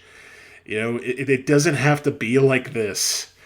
So yeah, condescending lyrics, too minimalist beat, yelps all over the place, and it just makes for a really messy, gross product. And I knew from the first listen back in October that I didn't like this track, and every repeated listen since has verified that for me. So, this is not even a song you can listen to and enjoy even if you're not paying attention, because just on a sonic level, it's unpleasant. So, we have arrived, ladies and gentlemen, at the bottom of the barrel. Wishlist is my least favorite song off of The Life of a Showgirl. And for me, with Wishlist, a couple things I want to, address right out of the gate that you were talking about within your dissection about the track. I'm right there with you. The how she sounds in the chorus and the wispy vocals, what she's trying to go for there, it's just completely poor in execution. And it's I knew when I first heard it, I was just like, oh, this is bad. Throughout this record here so far, even within Actually Romantic or even Opalite, for example, I've been back and forth on a couple the pitchiness and the wispy vocals and the whispery stuff. Here, this is bad. You're not even trying at this point. And, even if I can, do a sidebar here, I know it's not pop music 100%, but, one of my favorite vocalists of all time from a female vocalist standpoint is Phoebe Bridgers, and she does wispy vocals, like at least to like my recollection, very fucking effectively. So like, I don't want to like think about give Taylor a pass for executing a style that's poor within its own nature. Like, it's just bad, man. Bad is bad. And other things I do want to talk about the track as a whole. I know that you took issue with the overall lyrics being centered around, like, being like this person on the top of the hill. But you did appreciate, like, the overall concept about, like, other people want to contract with Real Madrid. And also, shout out to Taylor for pronouncing that Spanish La Liga soccer club with the correct name there, or football club, if I want to be proper within the vernacular there in Europe. But I digress. I too am in agreement there with like the overall concept of the lyrics being good. We a lot of people want to have like riches in life, but like the ultimate goal, you should be seeking. Well, I don't want to say seeking, but like it's a noble goal to be like, hey, all I want is just that romantic relationship in your life, because it's a good noble goal, and I do appreciate that. But one thing I do want to highlight within the lyrics, that this is another bar that kind of got Taylor in a little bit of trouble, and this is also being kind of compared to like Nazism, in that with the lyric being "got the whole block looking like you." Like, that's just an awful bar, man. Like, what are you doing? Try harder. Or even just edit that bar out. Like, you could have instantly improved the song by 10% without that bar. Positives about the song, though, I do want to note before I give my overall ranking about the track as a whole. I do appreciate the bass line that does ground the song in otherwise spacey and instrumentals, and I didn't mind the spaciness as a whole. Like, that faint synth is actually pretty cool, and I know that you did critique the song's overall direction with being kind of aimless, with not knowing what it wanted to be. I didn't mind that so much, but yeah, I mean, if I had to be honest with you, dude, like, the overall fucking misstep with the chorus and how bad that sounds. Like, this is my least favorite track off the record as well, because like you said, with some tracks, if you're not paying attention, it's okay. But even if you're paying attention, you can notice a misstep and be like, oh, this ain't good. And within the overall production design, you're not gonna hide those vocals behind big chords or anything like that. They're kind of exposed. So yeah, I'm glad that with our top track off the record, we agree what the bottom track of the whole record is, man. So kudos to us, man. Kudos to us, indeed. And I think we're both in agreement. Like, tracks that can be fine if you're not paying attention are just that. They're fine if you're not paying attention. But tracks like this are so bad, and they're so noticeably bad, that it forces you to pay attention to how bad it is. So not only are you not doing good, you're forcing me to find out that you're not doing good without even trying. And that's not an excusable thing. And again, I didn't like it with Bedcam. I didn't like it here. It's a problem. This kind of pitchiness, this yelping, it's got to get out of pop music. Speaking of pop music and possibly controversial lyrics, Ryan, the next track is yours to kick things off with, and that is the track Wood. So with Wood here, I liked what was being brought to the table right out of the gate with a funky instrumentation. It's a lot of fun, and I almost want to just maybe come out right out of the gate and just kind of compare this to I don't want to say that this is Taylor's take on the whole Juno aspect, creating like a pop song that sounds really good. That's basically like it's supposed to be like very horny, but that's basically the comparison I want to just make there. And I know like this song is kind of controversial in the fact that people are like at least before I listened to the song, people were saying like this is basically talking about Travis Kelsey's, you know, Johnson, if you, for lack of a better term, there, man. Or his wood, but yeah, for me, like I didn't actually. I don't know the whole knock on wood or anything like that. I didn't really take it as like a direct metaphor to that specific part about Travis's body. I actually took it as hey, Taylor is really just appreciating the direction in her life and where it's going, and she doesn't have to knock on wood in terms of wishing for good luck to happen because she already has it in her life, and the love that she has right now, it is doing really great stuff for her. So yeah, I hate to say it, like I don't want to like this song, but I can't help it, man. Like it's just a lot of fun. Like I knew going into the song I was gonna be like, oh, this is gonna be a song that I'm gonna be like, this is garbage, but I'm like, I can't help it. But other things about the song as a whole is I do appreciate the wink at the camera that occurs, during the bar. His love was the key that opened my thighs.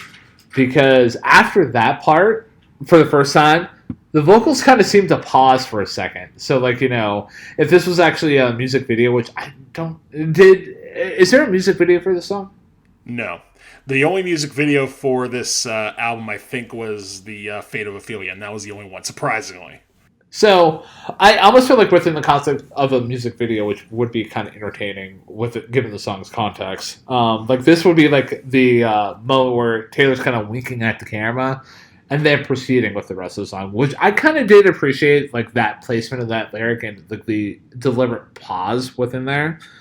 I will, call a spade in that I'm kind of mixed on Taylor's vocals throughout the track, though, because she does sound a little bit pitchy during the start of the song and in a couple spots, but I'm going to be honest with you, it's not awful, especially coming out of, Wish List, and I don't know if it's just the contrast there that was so much of a whiplash for me that made me forgive the pitchiness of the vocals there. But overall, though, I will say she does sound pretty decent in the chorus. And other things the one other thing I did like about the track as a whole is I do appreciate the outro with them stripping away the instrumentation. So yeah, I hate to say it, dude. A song called Wood, given the what I thought what the song was about and what it kind of is about in a certain extent, I'm not gonna lie. This landed in my top three. We've completed my top three with Wood landing at number 3, man. So, little peek behind the curtain to my life. Ryan, you probably know this because you follow me on Blue Sky and you follow me on social media. You used to follow me on Twitter back when we both had it. We don't have it anymore. There are times where I'll listen to 4 albums within the course of a day and I'll post about it, posting the 4 albums I listened to. When this album came out, The Life of Showgirl, I listened to it. It was one of the 4 albums I had listened to. And to me, when I first listened to The Life of Showgirl back when it first came out, Wood was a top 3 track for me. It was legitimately a top 3 track because the production from Max Martin and Shellback is fantastic. You get that very good, very upbeat, light, clean funk that is perfect for a song like this. And as far as the lyrical content about this being about Travis Kelce's knob, you know what? I think the metaphors are pretty direct. You get that line in the second verse about, she doesn't need to, find a true love to know that a hard rock is on the way. It's very clear what she's going for here. Like, and to me, there was a part of that was kind of fun, and I kind of appreciated that. I thought the chorus was all right, but what's this is not a bottom track for me, but what did sink any possibility of this landing in a top three track was the post chorus, or for lack of a better term, the outro, but particularly the first one, where she's trying to stuff a novel into a pamphlet, where she's talking about, talks about, you know, his love was the key that opened my thighs. Like, I really didn't like that part at all, particularly the first time when she, like, whispers it, like, thighs! Like, you didn't have to do that. Like, that's too much. And that part just does feel a little too rushed for me. Like, it just feels like she was trying to, like, put as many metaphors and romantic concepts into, like, 20 seconds as possible, or even 10 seconds. So I that was the part of the song that kind of turned me off quite a bit. But the rest of it, in repeated listens, has gotten better, to the point where I would probably put this maybe top half of the album towards the middle, top of the middle. Like, it's a solid song for me. I do think this is good. And I do appreciate the fact that you compared this with Juno, because to me, this is 100% a Sabrina Carpenter song. And I think if she had sang this, she probably would have sang with a little bit more of a wink and a nudge than Taylor did, because Taylor Swift isn't super winky or nudgy. She's way too, like, full of herself to be very wink, wink, nudge, nudge. I get the joke, and I'm part of the joke. But that being said, Wood is solid. It's definitely another in the category. It's going in the it sounds great if you're not paying attention bucket. So, yeah, I'm very glad that we're not going to enter 5 o'clock city anymore on Hey Listen to This within this episode here, because I've already ran my full gamut here. Like, we might have some minor disagreements, but Wood was one of the songs that, when I put it in my top 3, that I felt like it could have been a disagreement, and we could have entered into 5 o'clock city. But I'm glad that I feel like your opinion and your feelings about Wood, contrasting that with mine, is basically kind of the inverse of the Fate of Ophelia, where you put that in your top 3, and I put the Fate of Ophelia in, like, the top half of the record. So, like, it's just an interesting thing to note, man. It is, and again, I think really the only disagreement we've had so far was about Actually Romantic, and that was more of a semantic thing, where you thought the cattiness was attractive, and I thought it was just ugly and blech.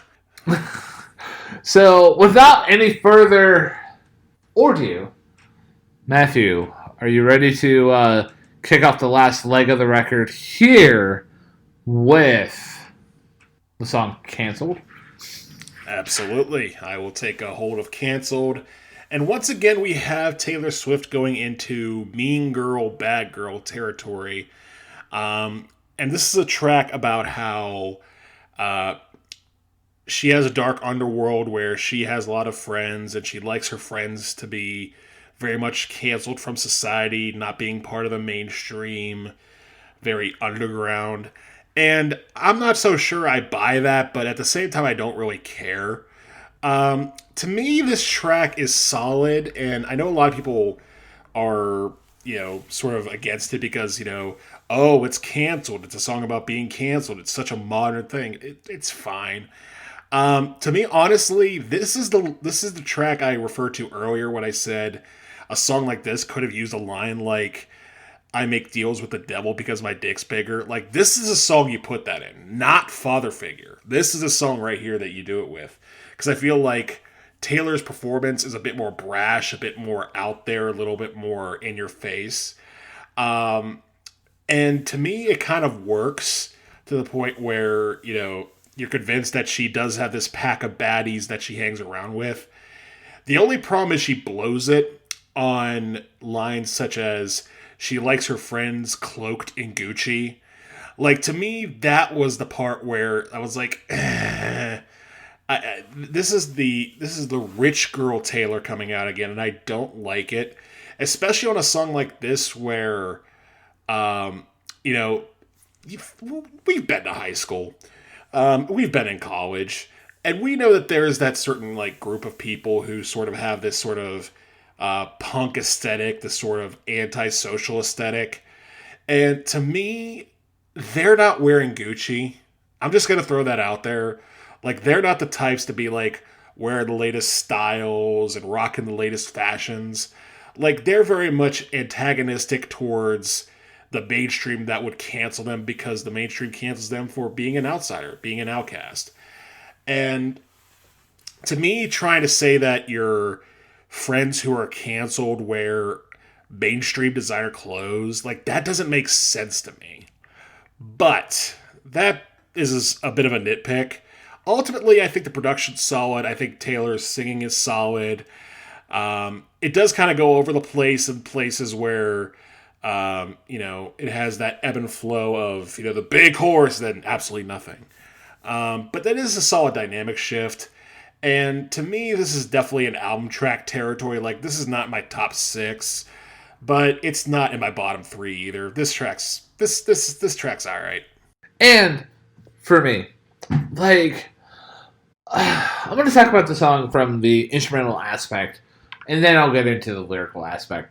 Instrumentally, this song is it's pretty great. Like, I just love how, as the instrumentals as a whole, they're able to really just portray everything as being like really dark.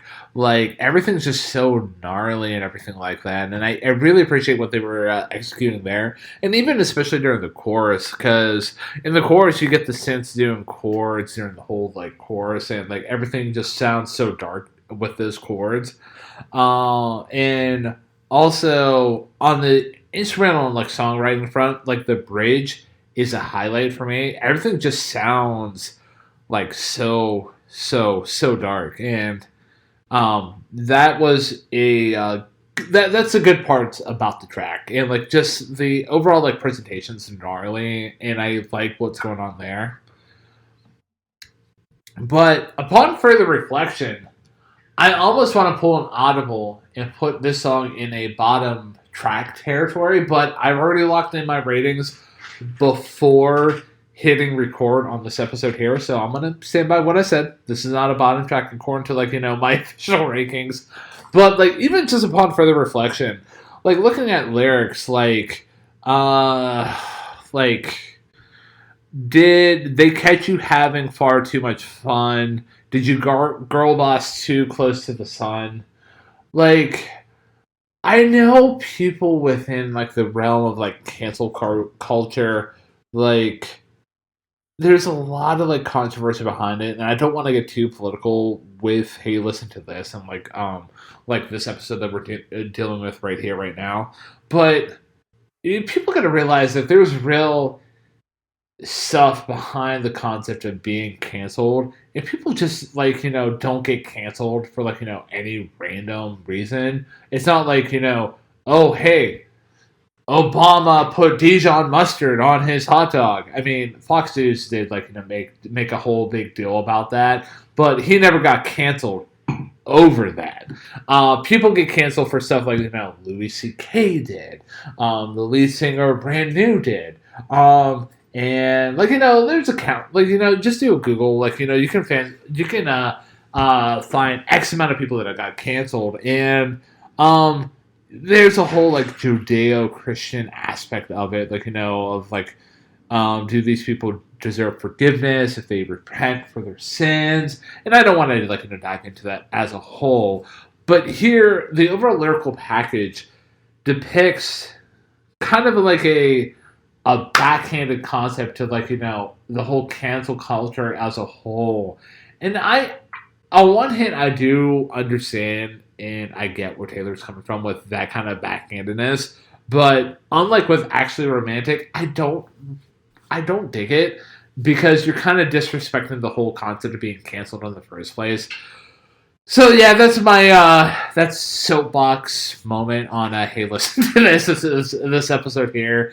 But yeah, overall though, like outside of the lyrical aspect of it, like Taylor does get pitchy again. throughout this track. And I just hate the wispy vocals that she does, man. But yeah, that's just my feelings about Cancelled, man. I know upon further reflection, this would be a third least favorite track, but not officially locking that in in the context of the review because, like I said, I already locked in my ratings prior to hitting record. I very much like your point about the idea of this being sort of taking a subject as heavy as being canceled and making very lighthearted of it. Like, I get what Taylor Swift's trying to go for. Like, she's using canceled in the high school, I just learned this term and I'm going to use it to sort of use it to my advantage type of thing. I get what she's doing. But at the same time, it feels, again, very immature. Like, to me, when you explained why this song isn't deep enough to use a term like canceled, it made me realize that if a singer like Kid Rock in 2026 had done this song, the context and the meaning behind it would be a lot darker. And then that goes to your point about that's not a term you should be thrown around lightly. But again, I at least understand like what she's going for. To me, this is more or less an album track than anything. But your point is a very, very strong one. And like before we even boogie on into the next track here, Honey, like this right here was probably one of the, if not the most controversial tracks that came off of this record. Like again, not to get too political, but this was one of the tracks that kind of a lot of people within the online sphere basically saw this track and said, "Oh, hey, Taylor is this because of this track." And I hate to say it, it's kind of well deserved because again, like I said, the overall lyrical narrative of this track is kind of giving a dismissive element to the whole like cancel culture aspect of as a whole. So, but that is canceled. We must progress on and finish off the review. And the way that we do that is we just, get into the next track here. And the next track is Honey. And with Honey here, I felt like the song was fine. Like, I'm gonna be honest with you, this almost felt like a filler song, to be real with you. If there was an album track to be had without this whole record, this is basically it. Like, I honestly kind of had this in a bottom 3 territory, but I think the reason why I never officially locked in a bottom 3 ranking within this review is, like, this song doesn't offend me. It's just a forgettable track. Getting into the nuts and bolts about the track as a whole, though, the production is decent. I do appreciate what the drum machine... I felt like one could make the argument that there was an actual drummer within this track, but I felt like it was a drum machine here, and how that's accompanying the piano. And you also get, a mixture of other elements throughout this track. And I felt like at one point I heard a clarinet within a Taylor Swift track. Like, in this economy? Like, what the bleep, dude? And within Taylor's performance within Honey, I do appreciate the rise in the vocals that you get during the line, "By the paint in the color of your eyes." I felt like that was very nice, and the overall chorus does flow nicely, but I feel like it's a bit too long. It's a bit too wordy for a Taylor Swift pop song kind of chorus. Again, it's not a bad chorus. I feel like it drags on a little bit too long.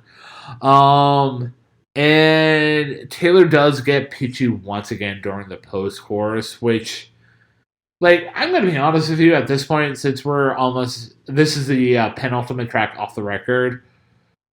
Why is this album littered with her getting pitchy? My critique with vocalists getting pitchy throughout a record. Do another take, get a glass of water, get a glass of green tea, try again tomorrow. You don't need to rush it, man. You got all the time in the world. So you need to have a better take, because honestly, if this whole album was didn't have any pitchiness, it's greatly going to affect my rankings as a whole. But yeah, I got kind of annoyed at this point. Like, why do we have so much pitchiness throughout like this whole album? And yeah, that's basically my thoughts about Honey as a whole. Like, it's a fine track, but again, it's kind of like an album track, but very representative of the album as a whole because you get some pretty good, like production elements, but you also get pitchiness from Taylor. I'm right there with you in a lot of respects. First of all, the main respect that this is to me very much an album track. Like, if any song goes in one ear and out the other, it's this one. Not that it's a bad track by any means, but it's very much, we're near the end of the album, and it does kind of feel like filler, like you said. The music is passable, the production is passable, and once again, I feel like the pitchiness of Taylor's vocals doesn't offend me quite as much. But the one lone interesting thing I have to say about this song is the fact that it kind of brings together the two themes that she's been talking about throughout this whole album, which are very basic feelings of I love you and I hate them. Because to me, this is a song about how, everyone else in the world is, upsetting her, calling her honey derogatorily, but here she has this one man in her life that can call her honey because she loves him and she knows he's the real deal. Which, I get it. It's a solid song in that regard, but again, the production's fine. The performance is fine, but this track didn't stand out enough to me at all. And in other reviews, this probably would have gotten into a bottom track territory for that reason, but here, everything else was just so wildly off that this just kind of was like, meh, alright, fine, whatever. Yeah, I'm glad that we're kind of in agreement with that. And like, I know personally for me, with how I've been doing reviews as of late with our project here, like unless the track specifically kind of pisses me off, and like there's stuff that I'm like actively like this is actively bad, I'm not gonna put it in bottom track kind of territory. But yeah, without any further ado, man, I feel like we are ready to close off our discussion about the tracks here by, you know, addressing what the life of a showgirl has to give to the listener, with the closing track being indeed the self-titled track off the whole record. Matthew, the floor is once again yours. Let's bring this on home. Yes, The Life of a Showgirl, the title track, the closing track, and as we take a look at the Hot 100 one final time, currently sitting at number 93 out of 100, having peaked at number 8 when the album came out. And speaking of rankings, for those of you who have been paying attention and have realized there's a blank spot left on your scorecards, let me fill that out for you. This is indeed my third least favorite track on the record. And why is that? Let me get into it. So this track is the only track on the album that actually has a guest vocalist, and that being the aforementioned Sabrina Carpenter. And my question listening to this is, can Sabrina Carpenter save this song from disappearing up its own ass? And the answer is a resounding no. The reason I don't like this track is, first of all, I'm not saying that Taylor Swift has to write songs a certain way or about certain things, but considering what she had done on the Tortured Post Department, particularly with the song I Could Do It With a Broken Heart, she very much was revealing sort of the deep feelings of what it was like to be on tour and to be miserable on tour, and sort of throwing it out there that, hey, maybe this isn't all fun and games. And knowing that she was capable of that, I was kind of expecting some sort of critique on show business from her in this song, but we don't get that. What we get is this old-timey, like, half-timey cosplay of them pretending like, there's this big showgirl thing going on, and, this showgirl was talking to one to another and saying, you'll never understand the life of a showgirl, you never will, because I'm the queen around here, and you're just a soft little kitten, purr, purr, purr. And I'm just like, ugh. That it's the same kind of like drama laden BS that I didn't like about Actually Romantic, or for that matter, Wish List. This is kind of in that same category. And the other parts that I don't like how the music just goes all over the place. Like, you get this very sort of almost half light version of the Fate of Ophelia throughout the majority of the track.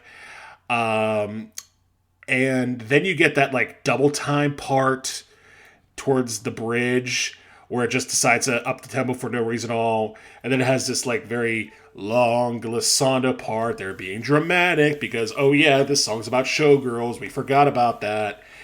And the one thing that really kind of ticked me off about the whole thing, aside from it just being more ordinary and catty than it had to be, was during Sabrina's verse when they threw in that little like steel guitar lilt in there to sort of, profess like, hey, this is Sabrina Carpenter. She likes country music, so we're going to put this little country music twang in there. I noticed that and I hated that. That was just that was so obligatory and unnecessarily obligatory. It's basically a middle finger to the listener. So yeah, like, again, Wishlist sounded bad, and Actually Romantic was just way too how dare you. And this is sort of halfway between those two, where it kind of sounds bad and has just weird bonkers lyrics that are just catty. I don't know. I just hate the fact that Taylor dragged Sabrina into this mess. And because you know me, I like me some Sabrina Carpenter. I praise Juno. I've praised Please, Please, Please, Espresso, and all that. But yeah, this track's a mess, and it is deserving of a spot in my bottom three. Oh man, I'm gonna forever remember the bar that you just delivered there. Like, that's a middle finger to the listener right there. Like, oh, It is. like, I disagree with you, my friend. Like, I felt like that bar, that section where Sabrina does her verse, and you get that little like country twang. I actually kind of did appreciate that though. Like, it might be a weird thing for me to like disagree with you on, but I did like. I feel like it does separate like Sabrina from Taylor as a whole on a vocal front. Like, the vocals alone should probably like do enough separation there, but I did appreciate what was going on there. I felt like this was a good closing track as a whole, and like also early in the review, like I kind of alluded to the fact that like I in our Tortured Poets Department review, I kind of like labeled Sabrina Carpenter as like the next Taylor Swift. Well, it's kind of funny that Sabrina is featured in the closing track off of this record. I was just like, oh, hey, look at me, nothing but net, just called it. So, it's going to be interesting to see how Sabrina's career progresses from here on out. But yeah, as a whole, though, like outside of those elements that I've already talked about, like I felt like, again, this might be one of the other, I don't want to say major disagreements here, because like overall though, like as a whole, like this is still like middle of the pack kind of territory in terms of track rankings for me. But I felt like the instrumentals here were pretty solid, and it's kind of funny that Charlie and Taylor have this like like quasi beef going on, because like in this track here, I felt like the drum machines were doing like a boom clap beat, so I felt like that was a like a funny kind of nod there, and I appreciate what the guitar was doing throughout the track, like just strumming the chords. Like I thought that was a nice accompaniment to the drum machine, and also unlike you. That shift that occurs, like the double time fill, like in during the back half of the track, I felt like that was fun, and I never thought I would hear like a tempo change within a Taylor Swift song. Like that kind of caught me off guard, and I did appreciate that for the execution, the overall like aspect of it. The chorus as a whole does flow pretty nicely and it's pretty solid. And also like the outro with the live crowd aspect of it, I felt like that was a nice try, a nice touch, and it was a nice way to cap off the track and the whole album as a whole complete package. But like one thing that holds this track back for being in a top track contention standpoint is again the pitchiness within Taylor's vocals, and also Sabrina. Like, girl, what are you doing? Like, you even get pitchy during your part. Like, what the bleep are you doing, dude? Like, you're a pretty good vocalist from my recollection. So, yeah. But yeah, just as a complete whole package, like I do appreciate this for being a solid close out the album. But again, we get pitchiness that holds the track back from me from like realizing its fullest potential, man. Yeah, well, I think that's the.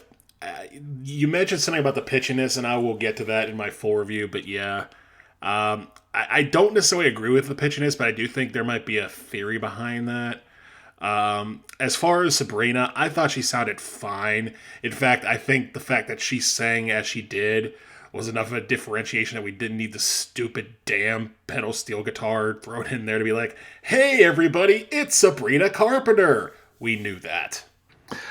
So, without any further ado, man, I know that we've discussed the life of a showgirl, with that being the title track and the closing track off the whole record. I can't help but notice, the dear listeners probably also has noticed, that we've had 12 tracks up, 12 tracks have been smacked down, scorecards have been properly filled out, disagreements have been had. So there's only one thing left to say about this review as a whole. We did it, man. We did it. We sat Taylor Swift down and we asked her, what's it like to have the life of a showgirl? And she told us. And at the very end, to complete the story, she had to bring Sabrina Carpenter along to really just bring the point on home. Did she though?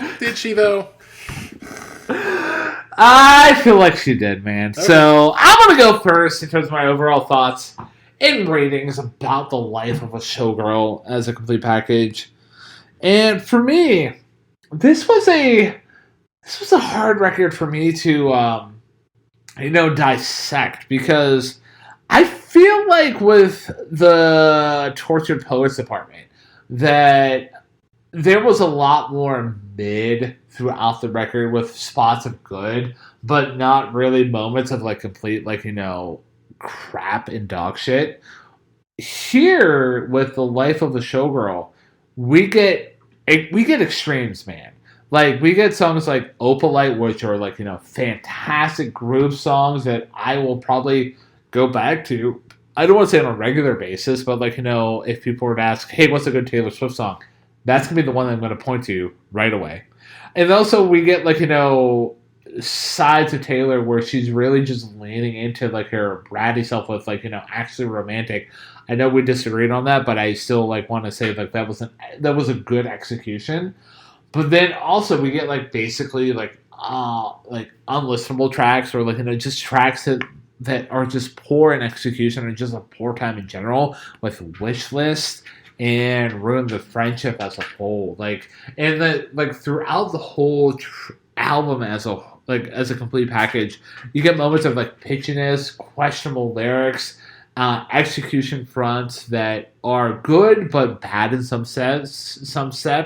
So yeah, and also I'm also gonna mention the lyrics within Cancel being kind of a backhanded nature to the whole cancel culture aspect as a whole. So yeah, it's a hard thing for me to give this album a proper rating, because if it wasn't for one thing, this album would have a much higher rating. But if it wasn't for the top tracks, this album could actually be much worse in my overall rating of it. So I'm gonna lock in with my original rating of the album, with me giving The Life of the Showgirl by Taylor Swift a solid 6 out of 10.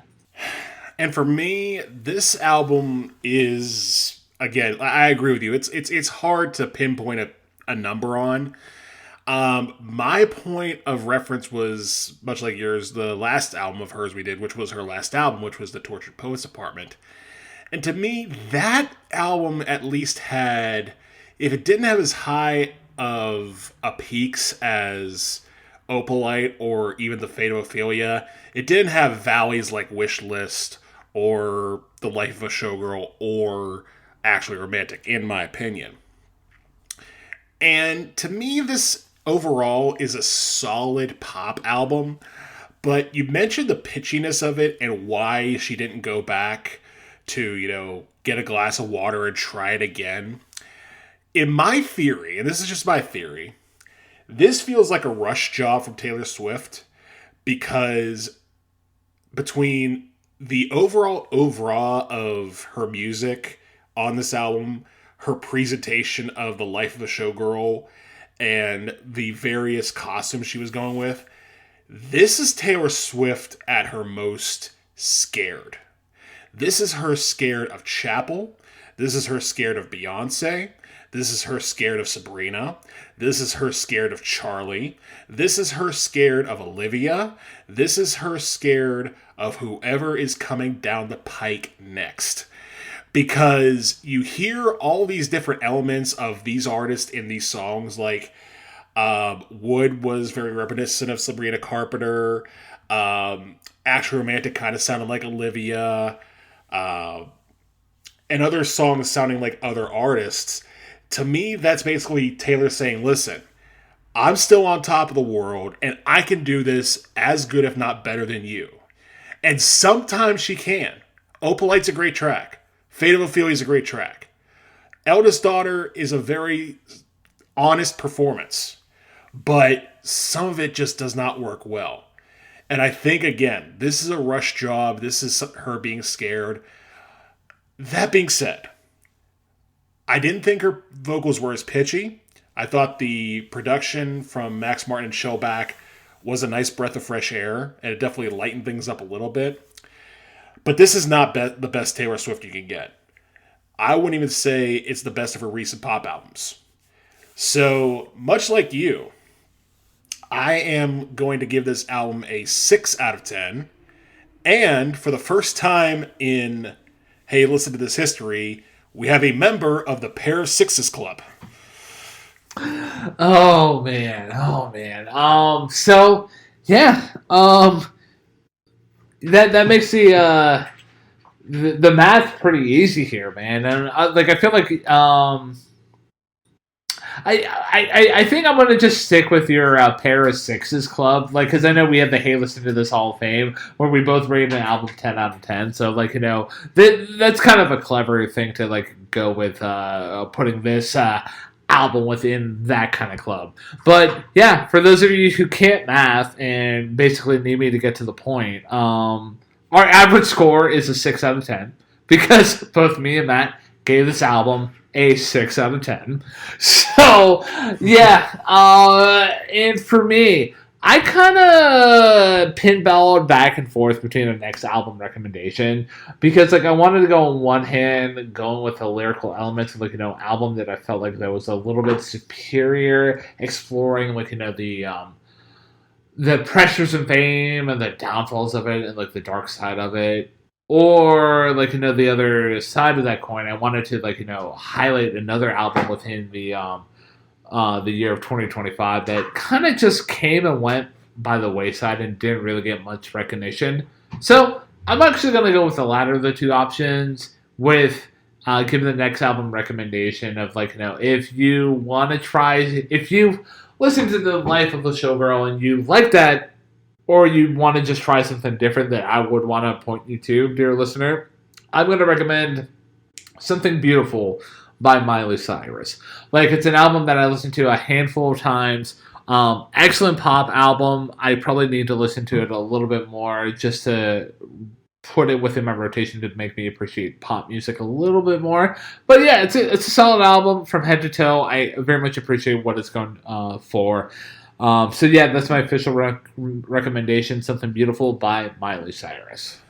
And for me, there were a couple directions I could have gone as well. I could have easily just said, listen to Short and Sweet by Sabrina Carpenter if you like this kind of pop, or listen to The Tortured Postpartum because I think it is a better album than this one. But I'm going to recommend an album that features Taylor Swift, I think, at her best. And that is the album from 2020 entitled Folklore.